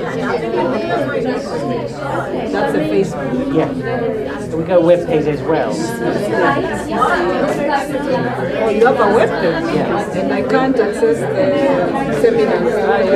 We're going to update very soon. You can update, you can have a look at previous seminars, but we will be updating that. And then we got Education in Conflict and Emergency Seminars. That's another web page.